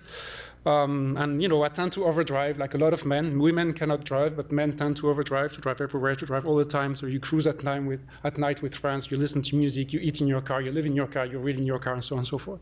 And then one day I discover Aqariya Street. And so what I'm going to do is that I'm going to read, a few extracts of a longer text I wrote at that period of time. So it's kind of a document that I actually want to publish at some point. And this is the neighborhood I'm talking about. I quote, "Driving along shopping malls which, during the day, are crammed with respectable citizens, swishing by in a car, the oompa of its ticking over engine, filling your ears, level with the curb where, in another parked vehicle, the watchful eye of another maniac, your fellow, your brother, is spying on you, not paying attention to the drivers, the innocent drivers who take the street to go from point A to point B, because for you, it's a red light, another red light, a U-turn at the end of the island, then a red light, another red light, a U-turn at the end of the island, and starting over. Above all, drive slowly as possible, at an even slower pace than the police cars that pass you without a glance, without noticing the dizzying carousel that rolls all night long. Shortat al-Murur that worries more about speeding than slowing and doesn't claim to regulate the flow of your heartbeat. This is the ecstasy of the car cruising addicts, of the supermen who meander around, V8 engine running slowly, a banana under the fly that doesn't want to go soft, at the vibrating heart of alcoholic, lecherous, loony Riyadh. I was 25 when I wrote this, so it's, you know, it's like, it's filled with something. Unnoticed, a tiny blue car makes its way between the petroleum whales and squeaks at each U-turn, its tires gripping on the shiny asphalt, a little fish fidgeting in the spongy light of the street lamps, a car whose driver shows nothing, neither excitement nor an intention to meet, who simply strolls at low speed under the avenue's fake trees. Did this ever carry consequences? Yet, the trade of glances is successful, and the young man who drives the blue car, a white skull cap pushed back, hanging to his black curls, long silhouette draped in a thobe, slouching behind the steering wheel, puts his four wheels in your wake, turns behind you, stops against your flank, slips his window between two metal sheets that conscientiously suck it down, and flashes an immaculate smile. Do we do the procedure? نسوي العملية? He asks. You're shaking like a leaf. The young man sits on your right. He lights on a cigarette and mocking looks at you. You shake some more. Soon the car itself is quaking with all its limbs, and your hand dancing around a frantic gear shift. The humidity that covers your mouth, your tongue, and your larynx, the water through which you breathe, speak, taste, and live. The precious liquid flows back, absorbed by veins that call to arms, drumming up, and words do not come anymore. Two desiccated mandibles crack and chatter. Wow, that was really intense. But yeah, let's move on. You try to focus on the road. The spectacle that awaits you on the right seat does not incite you to automobile prudence. Seated on one heel, the young man is conscientiously powering himself through his thobe. You might well ask him to wait, wondering what sort of a monster you're bringing home. He still answers in a smile, "ما عندي انتظار." I don't want to wait, and goes on even more. Only the checkpoint at the diplomatic quarters entrance, where soldiers examine your car from outside, encourage him to sheath his device and hide the gigantic bump that he asks you in a brief order, "Emsek," to grab, and you penetrate the labyrinth of streets lined with palm trees in the back of which you live. Let's jump on to what happens in the apartment. A few minutes later, after the entrance, you assess your mistake. The nice young man doesn't fit your expectations. Contemplating himself in the living room's windows, he is looking for a hole. A brief embrace has you satisfied, and you reject him unceremoniously. "Ana rajal," he says in protest. "I'm a man." The thobe he puts on lets out a knife that collides with the tiles. Where's السكين? What's that knife? You ask, ready to defend yourself. Where's السكين? ما في سكين. There is no knife, he says with embarrassment. Then he exits the exit into the boiling night. And then we're in the car. I wanted to fuck, he says in the car. Me too, but like you. You're a man, I'm a man, it's not a big deal, he says.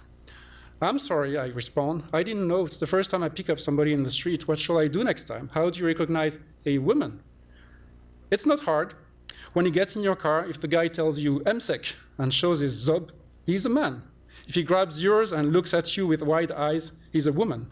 Believe me, you don't want to ride with anybody like this. You can meet people who create problems. Guys with a knife, I ask. Yeah, for instance. Believe me, you look like a nice guy. It's your first time. Don't go back to the street. Is it dangerous? That's why I carry a knife. You never know who you end up with. You come often to the street every night from midnight to 5, 6 o'clock. And how many guys do you meet? Usually 2, 3 a night. Every night, you got some energy there. Alhamdulillah, ana rajal. Thanks God, thanks to God, I'm a man. All right. This is Akaria Street, right? The street I'm talking about. And this is Akaria Street, officially Musa ibn Sayyar Street in 2002. It's nicknamed after a shopping mall that you can see here, huge shopping mall that extends along the corner. And what happens in 2010 is that the municipality changed the way, the traffic was organized. And so you can see here that basically the street here becomes a one-way street. So what I'm describing in that text is, driving all the way down, turning around, going back all the way down, and turning back in here, right? I mean, if the traffic pattern changes, you can't do that anymore. And in order to turn around, you have actually to drive around that new shopping mall, and it basically removes the visibility of the street, which is the essential feature of how and why public sex happens here, right? Because what makes this a cruising spot is the fact that you can browse cars around you and cars on the other side too. I mean, if a car is near you on the same side, and if a guy looks at you, it doesn't mean anything, right? But if a car is on the other side and then the driver manages to actually get on your side and to follow you or to show some kind of interest, then it means something. It's basically the equivalent of a swipe right on Tinder, right? It's a conversation starter. Remove this, like the municipality did, and then you kill this, this opener grinder of sorts. So this is Akaria Street during the day in 2010. Adding insult to injury, in 2010, the municipality has implemented the Saher surveillance system to monitor speed and infractions across the city. And here, obviously, the system can also monitor cruising. The result is that it turned the whole neighborhood into a cruising area because you have to actually drive longer in order to complete your loop, right? And so it's much less efficient than, the absence of control. The question here is, why was the state waiting, why has the state waited so long before cracking down on Akaria Street?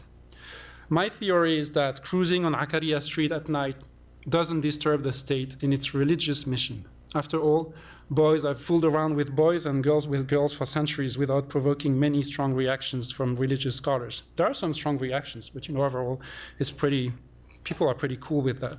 Homosexual activities are pervasive and most often left unpunished in today Saudi Arabia. The cases of beheading that everybody hears about typically entail rape, murder, and pedophilia. I mean, you really need to do a lot to actually, get beheaded. But there is no official anti-gay policy in the country. There are other gay cruising areas, including infamous cafes, restaurants, and hotels, and they're totally fine. They're left undisturbed. So why changing the street pattern around this spot, right? My theory here is that homosexual cruising on Akaria disturbs the state in its modernist function of protecting the nuclear family, protecting the wealthy, protecting places of consumption. This is, during the day, a supermarket, an open air, shopping mall of sorts. It's a whole neighborhood that is basically a shopping district. So the state protects a place of consumption here. It establishes clear, useful, functional circulations It tries to clean the city from unsightly activities to maintain the division of class, race, gender, and time. What's threatening to the state here is gender fluidity, not homosexuality. It is proletarian sexuality, not homosexual behavior.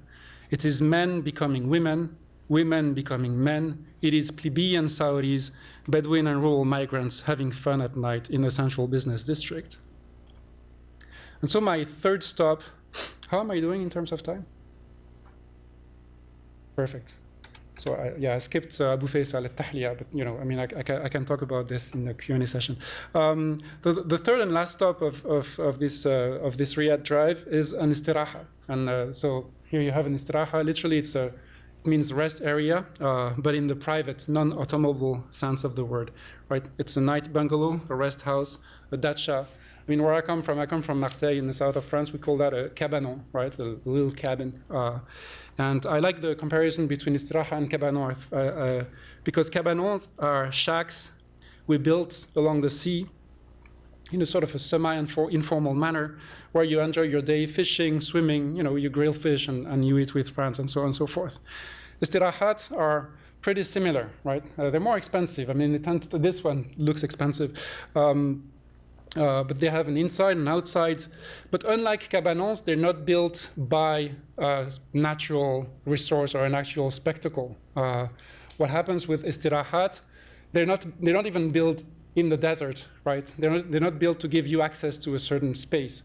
They're built to give you access to a certain time, and that time is nighttime, right? What's enjoyed here is a certain time of the day, or rather of the night. They give you access to a temporal resource, to the resource that happens after dark. So here you have two istirahat districts, one in the north of Riyadh, and one in the east. And you can spot the istirahat. They have some green in them, right? I mean, they have very often it's a lawn or a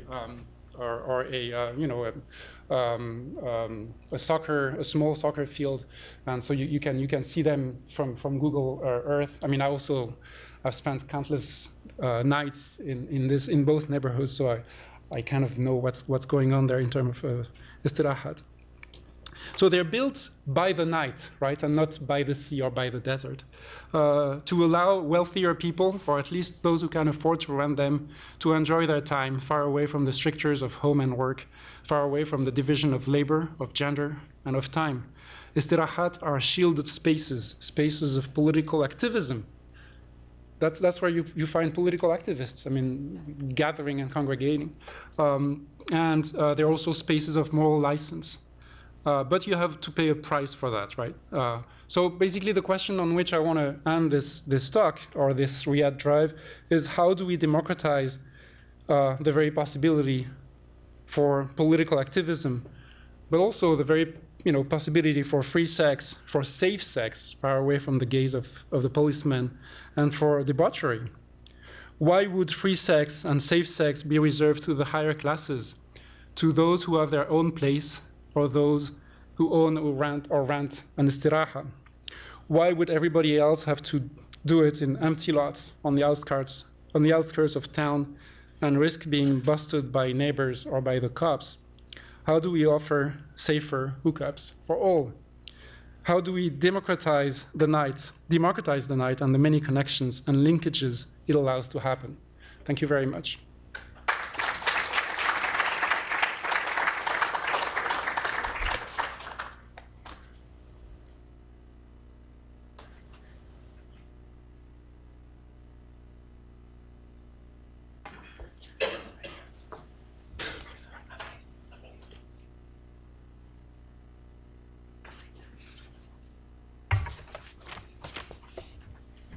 Okay, so how should we do this? Shall I offer my own observations and questions, and then we take the stack, or? Okay. Thank you. Well, that was really a wonderful panel, and I think what a way to start. You've set the bar quite high. So I spent my time absorbed in these papers, and I've noted numerous questions. So I won't take up too much. I'll try not to take up too much time. I think one of the there are many themes that I think unify these papers, as different as they are, and I think that's sort of highlighted by Pascal's closing question, which related to the democratization of. Interestingly, the democratization of time and space, the urban, and so on, vis-a-vis political activism and free and safe sex, moral license, and political activism. And I think that question actually resonates with the other papers quite nicely. In relation to Farah's and in relation to all three papers, actually, I was struck by sort of the, whether intentional or unintentional, implicit reference to the idea of rebel urbanism or rebel cities that David Harvey has formulated recently. And it seems that there is in this, if I'm especially see that as distinct in your paper, Farah, and I think you've cited Harvey's text in explicitly in other contexts. There seems to be this dichotomy going on with sort of idea of resistance, right, and the urban as a resource for forms of resistance that I think is definitely being discussed in this paper. In a quite, in some ways, general and diffuse way, and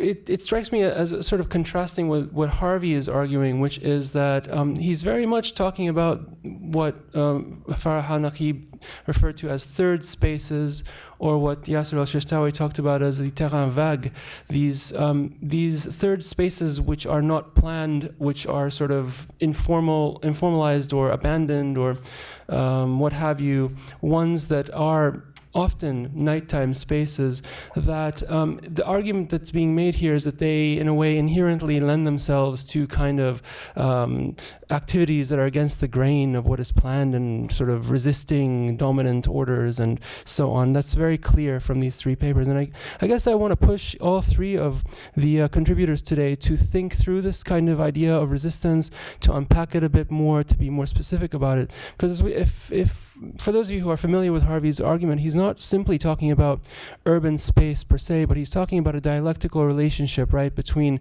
individuals, but especially between social formations and urban space, which catalyzes forms of resistance. And he gives the example of, he talks about the urban as a the urban as a kind of class project and a class struggle in a very specific sense, which is this idea of the common, right?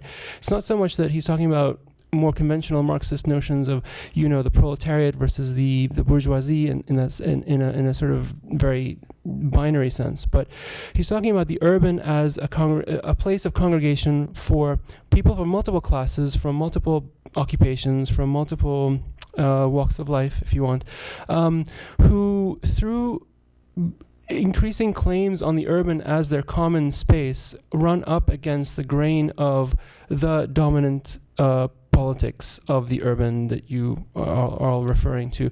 And it is through this sort of conflict between people who act implicitly as, treating the urban as a common, and on the other side, formations that are sort of privatizing the urban, that become the form of sort of urban class struggle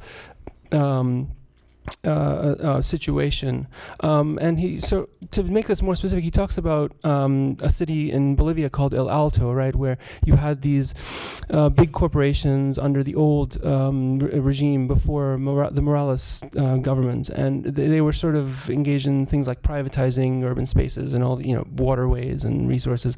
And the people of El Alto actually formed these diverse but very politicized urban formations that were challenging these multinational corporations in alliance with the ruling government, the right-wing government in Bolivia at the time. This was in the 1990s.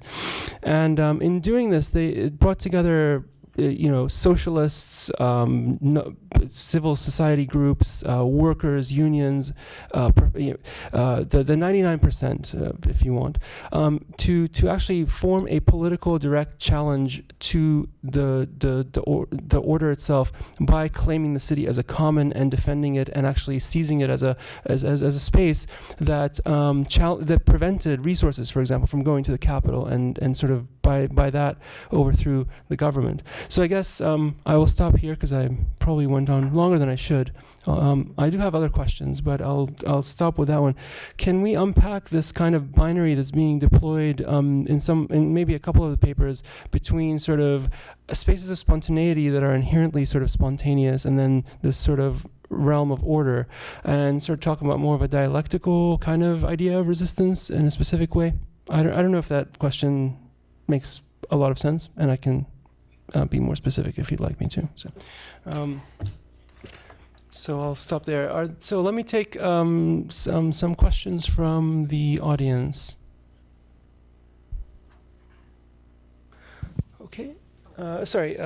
So I don't know. I don't know who was first. Go ahead. And if you can keep your questions brief, that would be great. I apologize for missing the first paper, but I'd like to pursue this idea of spontaneity. It's something I've struggled with in research about public space, something I called loose space, which is the appropriation of space for things that had not been initially planned. And I sometimes use the word spontaneous, but if these things happen regularly, as was presented in Abu Dhabi, on a regular basis those people meet there, and if the routine on the street in Riyadh is regular, people anticipate it, it's not really spontaneous. It may have been initially, but then some kind of self-generated order is created. So I was wondering if the panelists would talk about how they would characterize the kind of routineness or orderliness of something that we as outsiders look at as something spontaneous. Okay, we've got a question. Do you want to take a stack and then? Yeah. Okay. We've got the gentleman in the back there. So my question is to Farah Al-Nakib, especially with regards to the democratization notion that you brought up, and in regards to the third spaces. So in a lot of these presentations, gender segregation was very obvious, and these third spaces are very blatantly, exclusively masculine spaces. Whereas these spaces that you brought up, the built environment in terms of malls and these places of consumption seem to be, from your presentation, places that there's more kind of gender mixing happening. So can we talk about these spaces bringing about that kind of a democratization? Or are we talking about women's roles, again, being kind of limited to the family sphere and very gender segregated environment? Thank you.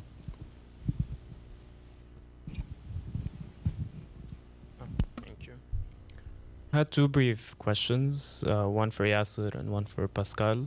For Yasser's one, I was curious with the Tehran Vague, with that relationship to the labor force in the Gulf. I lived in Doha for a long time, and it was interesting to see how you analyze the green patches. But do you think the labor force has a more intimate relationship with the city? Because a lot of times they're engaged in building the spectacle scenes, for instance, in Dubai that we're used to, but then a lot of their after-dark leisure is in between these alleys or these green patches or watching the cricket matches and kind of areas hidden from the spectacles. So they seem to have, in a way, a more diverse spatial relationship with the city. And then for Pascal, how did Grindr and the rise of these apps influence the configuration of the street spatially? Is it less popular now in a sense that it's easier to meet someone virtually through an app and invite them to your house without having that risk of causing scandal in a public space?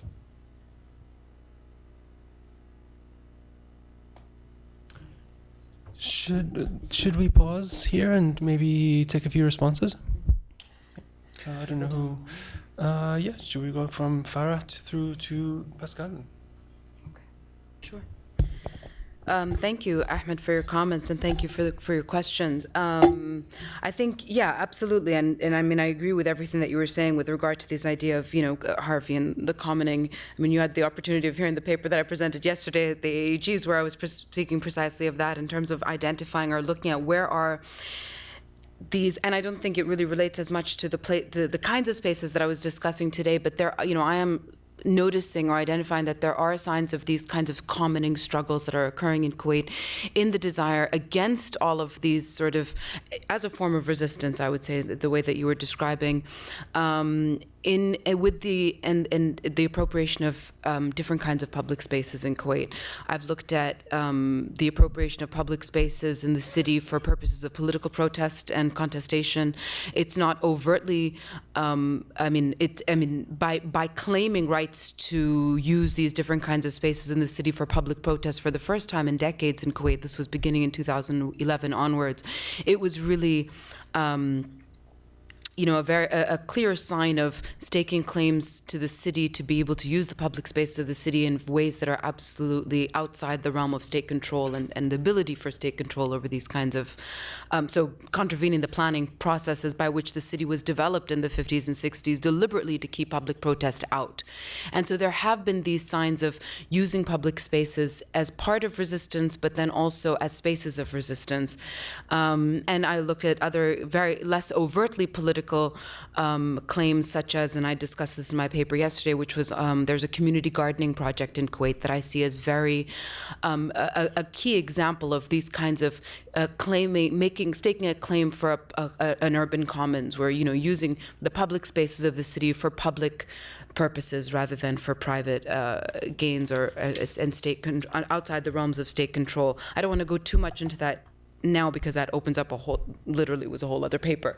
But I agree with you absolutely with the comments that you made. With regard to your question about the democratization and gender segregation, I think in the case of Kuwait, it is quite different. You asked the question, are women's roles limited to the private sphere? And absolutely not. In Kuwait, it's a lot less, you see a lot less gender segregation, definitely, than you would in Saudi, even in many ways, I would say, to what you would see in a city like Abu Dhabi. I think the main line of segregation that we see, what I was describing, even outside the realm of malls, because I don't put those in the categories of the public, public places, but the kinds of public places that I was looking at, let's say, less explicitly consumer-based, you don't see as much gender segregation. I mean, you remember I identified 3 different kinds of public spaces. And, when you look at the kinds of public spaces, which are in many ways what Yasser was looking at, those spaces of everyday encounter and exchange, streets, squares, that, yeah, and especially at different times of day, you might see just similar, almost, very similar to what Yasser was describing. At certain times of day in the city center, you might see that where, you might see a higher predominance of male migrant workers than female. But in the kinds of spaces that I was looking at, which are the everyday the deliberate places of social interaction and exchange, whether we're looking at it from the elite or from the non-elite perspectives, it's a lot less gender segregated. The parks, the beaches, all of those kinds of spaces are very mixed. So really the main line that I identify in these kinds of third places, it's the class segregation much more than it is the gender. Thank you, Ahmed, for your comments and questions. And just very briefly to address, you were talking about resistance and defiance and how that characterizes the cities in the region. And that has been very much a very significant aspect of my work. And even in the way I've conceptualized or I'm using Turan Vag, in the sense that the city is planned and designed to fulfill certain functions. There are clear zoning regulations, everything is in order, everything is in a certain place. But then when you see these activities that take place, where public spaces are transformed into uses that were not initially designed, that they were not designed for, it becomes an act of resistance, however small it is. Like if a group of laborers or low-income residents hang out together on a street corner, I think that's a kind of subversion of whatever is envisioned for them. So I think that's one I think important component. A very interesting way to look at that is that people always find way to circumvent whatever restrictions are being placed on them through city planning. And I'm talking from the perspective of an architect and how the built environment facilitates these. There was a question about regularity and spontaneity. Very interesting. I never really thought about it in these ways, but one of the things and what makes these places so interesting, even though the activities tend to be regular and are sort of routine in a way, is that they shift. They do not remain for not every time, but they sort of move around. They don't stay in one place. For example, the space that or the area in Abu Dhabi, the central city that I observed, the Mullah building was really the central gathering point for the Bangladeshi community.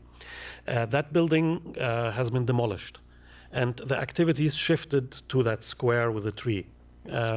There was always something going on there, but it just became more intensified because so there is always this very tenuous nature, this temporality, this sense that you're sort of tolerated, but then this can change. It's not something that is fixed. And I think that what makes this, or we cannot think of it as something that is regular, that is a routine, that's just going to remain there forever. It is tenuous. With regard to the question about the labor force, if I understand, well, you have to, because there are different categories. For example, when we talk about the laborers, the construction workers, you were talking about people who contribute to building the city. Those are construction workers, and in the Dubai census, they're even placed under a category of their own. And they live in labor camps. And they were not really part of my research. It's an area that I have avoided over the years because of various sensitivities associated with laborers and labor camps. When that comes up, it immediately raises all sorts of red flags. So I've tried to avoid that and focus more on the residents in the city itself, the service workers and so on. So that's quite a different category. But if you look at labor camps and what happens there, it's, again, a very an autonomous life that goes on there. There are informal markets, there are retail settings, illegal selling of alcohol, all sorts of things take place there. But this is far away from the city itself. So. Well, thank you for the questions. Maybe I'll start with Ahmed's question about the binary. I'd love it if there were a binary in Saudi Arabia. I'd love it if the Al Saud could be called a right-wing government.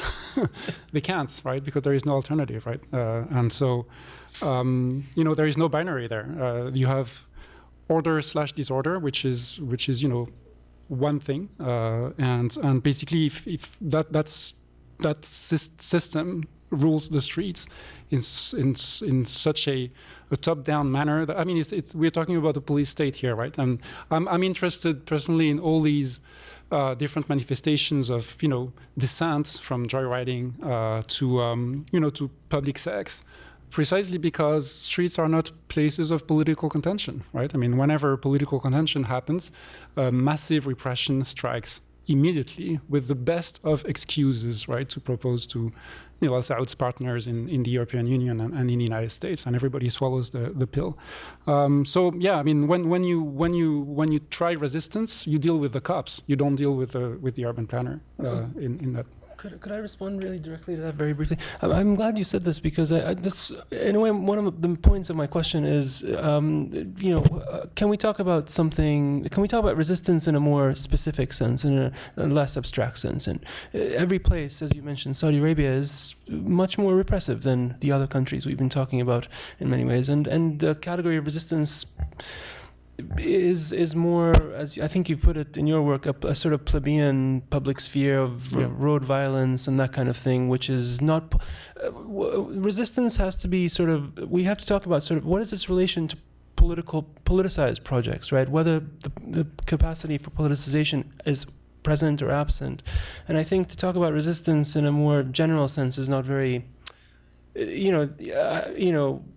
I think that these sort of individualized activities are on a totally different order than, a union forming with, a neighborhood association with, a Trotskyist group, which as happens in many parts of the world. Yeah, you're dealing with micro strategies here, or micro tactics, right? And because again, I mean, the street is a battlefield, right? And it's not because it looks calm and tranquil like that it's not a battlefield. I mean, it is a battlefield, because if anything happens, the police is going to be on you. The National Guard is going to be on you. The Al-Quwat al-Khassa is going to be on you. The special forces are going to be on you, and so on and so forth. What's interesting with joyriding is that, which I haven't talked about, but which is also a very sort of nightly activity, is that these guys have devised ways to actually reclaim the street. To be better than the police are actually controlling the public space, right? So they're faster, they do better moves, they can dodge the police, and so on and so forth, and therefore they've been able to reclaim it, but almost militarily speaking, right? Because you have to do that, to engage in that kind of strategy. I'll respond to the Grindr question, which is a great question. I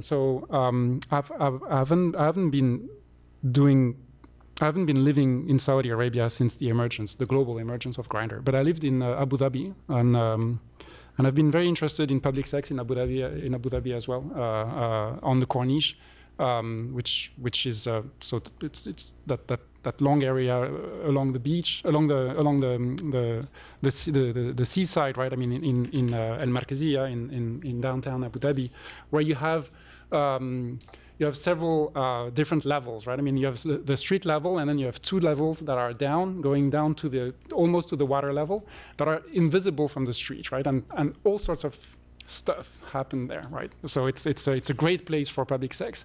Of course, during the day, you would be totally visible, right?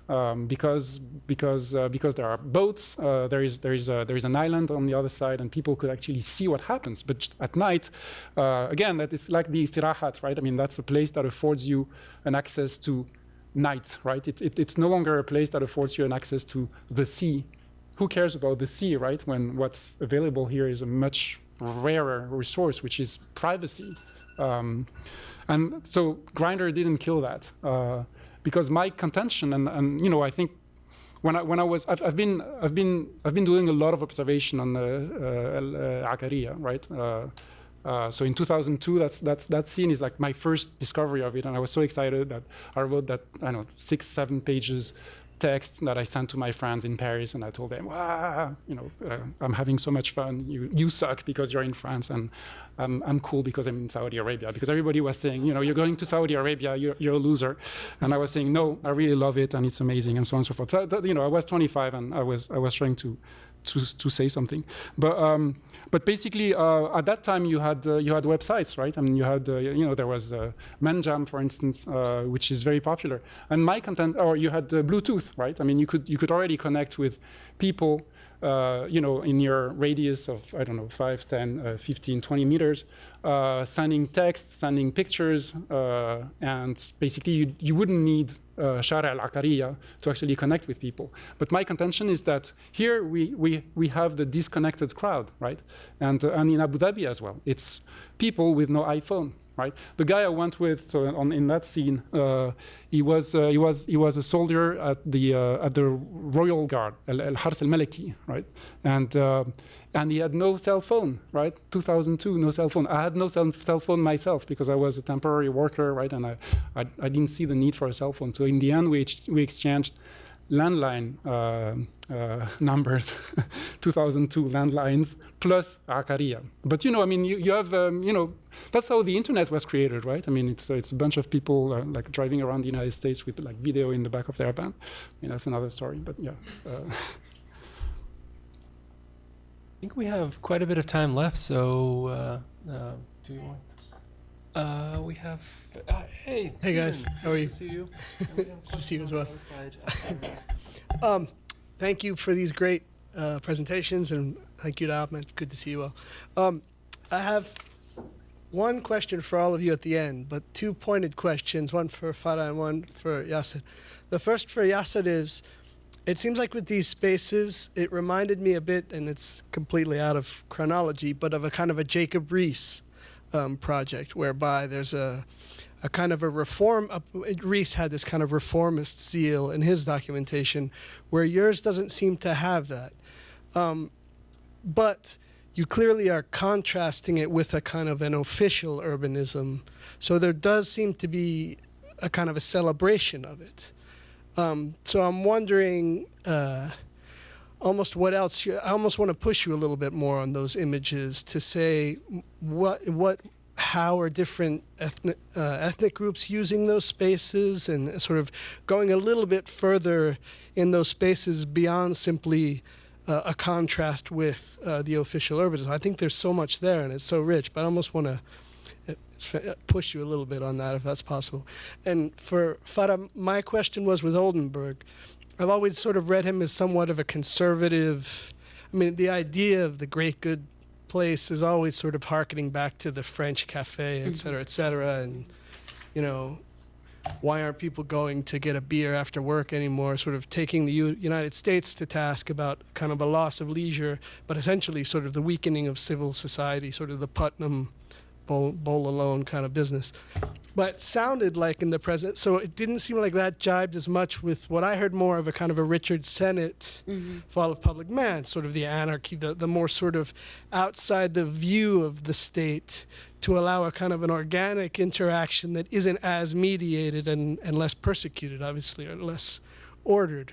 So well, you know, just if you could comment to that, if you sort of why you chose Oldenburg, because it's not immediately, didn't seem like it fit necessarily with your presentation. And then for all three, and Pascal's was beautiful as well. It's definitely from a critical perspective, 3 critical perspectives, but for planner, you know, I'm probably the only planner here, but for planners and designers, how do you imagine projecting off of these critical visions, if you could comment to that? First of all, thank you all for your wonderful presentations. My question is for Professor Farah Naqib. So landscape architecture is relatively a new spoken of discipline in Kuwait. And as a landscape architect, I'm very interested in this. So with new projects like Shahid Park or the JACC that you talked about, landscape architecture is being defined as a very socially exclusive discipline currently. And do you think that the partial problem might lie in the fact that these projects are being designed by foreign firms, and by the fact that you have, you know, a prestigious place like a Diwan al-Amiri or the government, that they're really going for foreigners versus looking at Kuwaitis, or I wouldn't say just Kuwaitis, people who live in Kuwait and who know the Kuwaiti context and locale, that maybe they could do a better job. Thank you.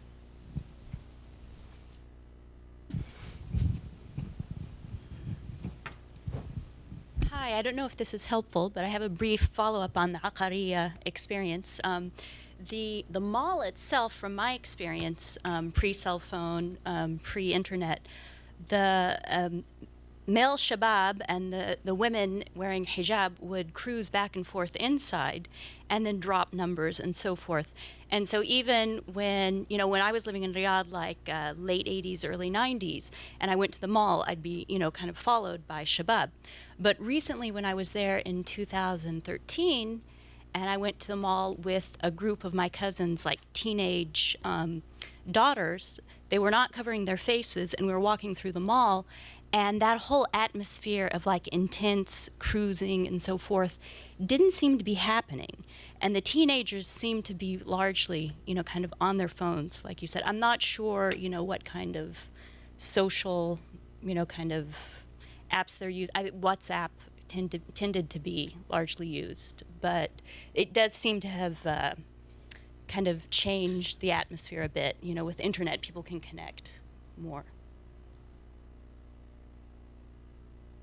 Minutes left, so maybe we'll return it to the speakers. And again, I don't know who feels like.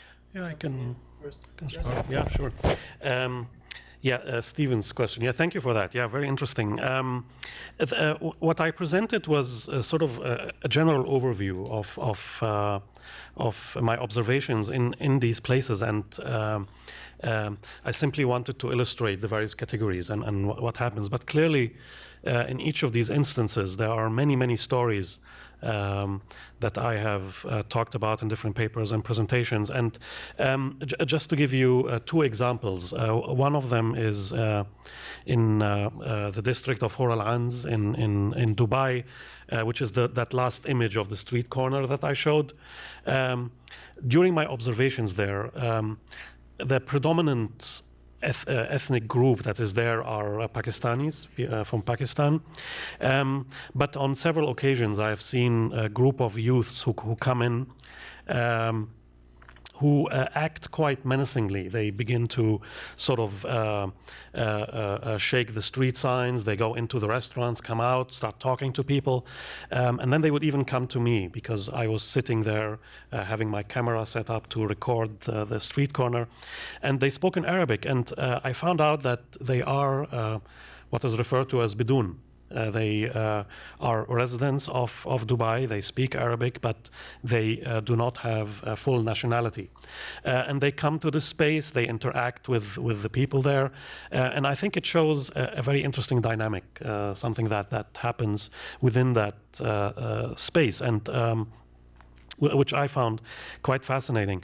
The other example is in Nasser Square, also in Dubai, where we observed during the work we did there a group of, because typically in these spaces you find people from South Asia, Pakistan, India, and so on, but then we found a large contingent of people from Kazakhstan who would be there on a regular basis.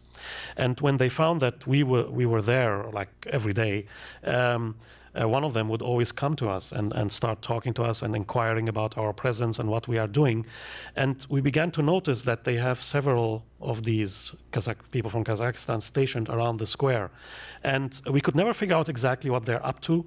One of my assistants, who is national from Dubai, swore by that they are there for prostitution, soliciting customers, even approaching women that come out from the metro station that sort of look that they are from Eastern Europe or from Kazakhstan or surrounding region, and that there was actually a woman, like a boss, who was handling this entire operation. So it's a very interesting dynamic that happens there, and I talk about that at length in various venues. But you're right. I mean, I think it adds another dimension just to explore these further. But another thing that I should highlight is that my background as an architect and as someone who's an urban designer is, I feel that that's not really my place to sort of investigate these further. I'm really more interested in the physical quality of the space and how it facilitates these sort of interactions. But taking this a step further would, I think, be the privilege of anthropologists and others, I think. I'll jump in, sure. I think, yeah, okay. Thank you, Stephen, for your question. And I agree with you, absolutely. And I think it was really a matter of the very simplest way of identifying the third space outside of home and work, really, in terms of using Oldenburg for that, and in relation to public kinds of places, you know. And it's something that is really, I think throughout the Gulf, but particularly in Kuwait, I think identifiably missing in terms of having that place that's outside of the context of home, outside the context of work, but that's not a shopping mall anymore, now more and more. And so even thinking in terms of where do you go, what do you do when you're getting out, and to combine it with Tonkas's Fran Tonkas's three kinds of forms of public space, which she identifies as different kinds of places that embody different ways of being with others in public. And that third place, which is that she identifies her third category, which is the place of deliberate exchange, where you go to visit and see people on purpose, not so the sites of incidental encounters and so on. And when you think about those kinds of places in Kuwait, and again, distinct from home and work, where are those third places? Which was basically that sort of application of why I just used to help define what that third place was, going back to Oldenburg for that reason. But I agree with you and everything that you had said. But I think it's interesting, and I don't know, other people here from Kuwait might agree with me, but when I was thinking through this paper, even for the conference, and I was realizing, I said, whenever I go out to these kinds of places that I identified, and if you don't want to go to a mall or things like that, often in the evening, there's all these great things going on, these music concerts and things.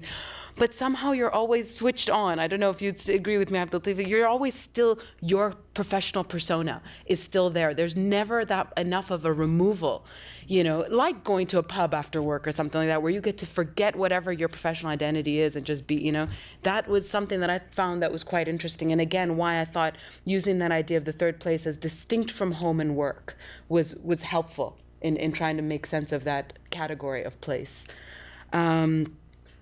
The question about landscape architecture, I think it's interesting because, and again, Abdul Latif, you might need to help me out with this, but I think both the Jabal Ahmed Cultural Center was designed by a local firm. It was SSH. So it was actually a local firm. They did, of course, have architects from all over the world, but it was a local firm. And I think Shahid Park was too. Ricardo, were you also involved in some? Yeah.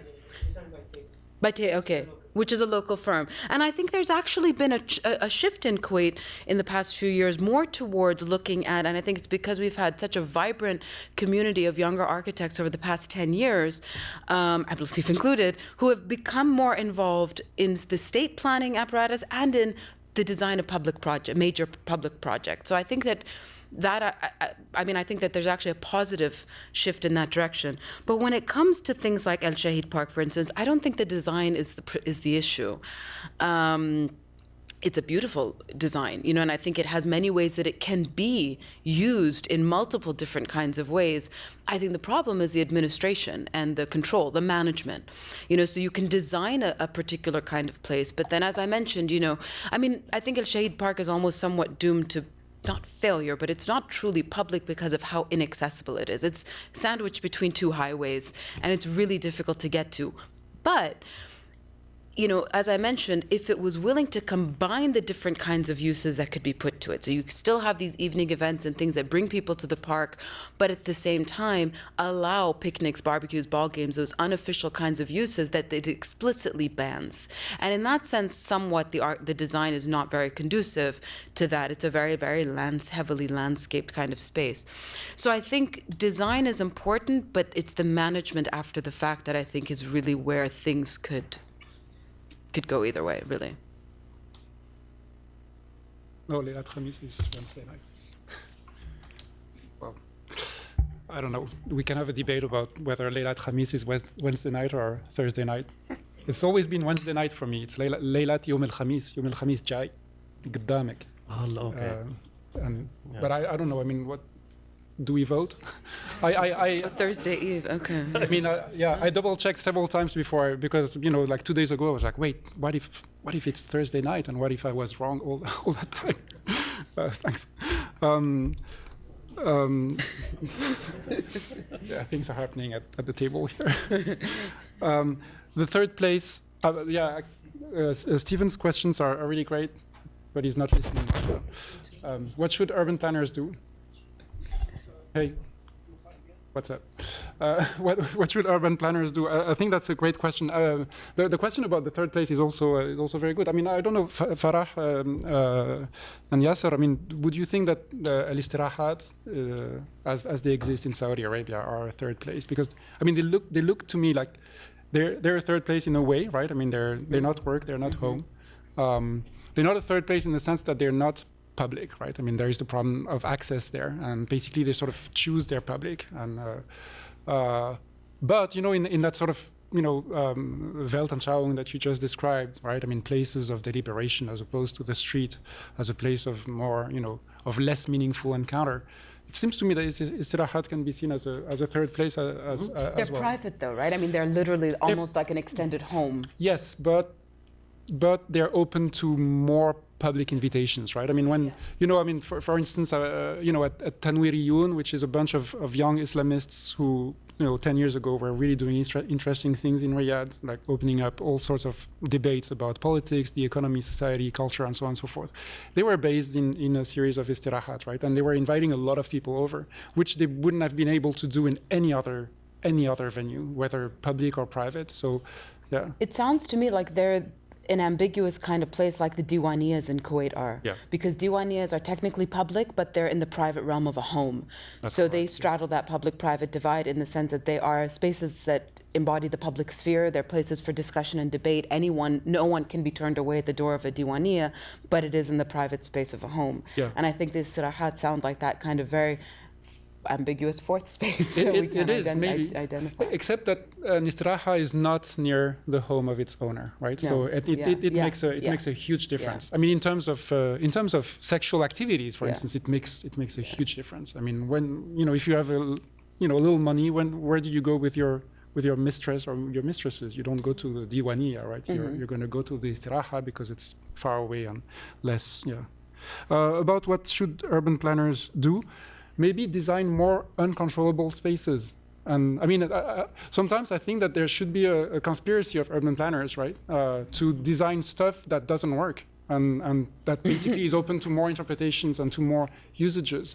When you look at Doxiadis in Riyadh, for instance, Doxiadis should have said to Salman bin Abdulaziz, who now is king of Saudi Arabia, do not remove the Bedouin from the city, because it's called ethnic cleansing. I mean, maybe you don't care about ethnic cleansing, but maybe you might care about public order in the, down the line. Because if you remove like a population that is like identified as such, right, the Bedouin, right, and Salman in the 60s was really identifying them as Bedouin, and he wanted to push them out of the city proper and, rehouse them in the south of the city. Well, down the line, 30, 40 years later, I mean, who is doing joyriding now, right? I mean, to talk about like, the public order question number one in Riyadh, even before terrorism, it's joyriding, happens everywhere all the time. It's mostly young Bedouin, right? And I mean, in my book, in my work, I've been really trying to put these two, events in parallel. So Doxiadis is culprit of not having been, anarchist enough. He should have said something. He should have. And when you look at the plan he designed for Riyadh, so the whole plan is slanted because he wanted to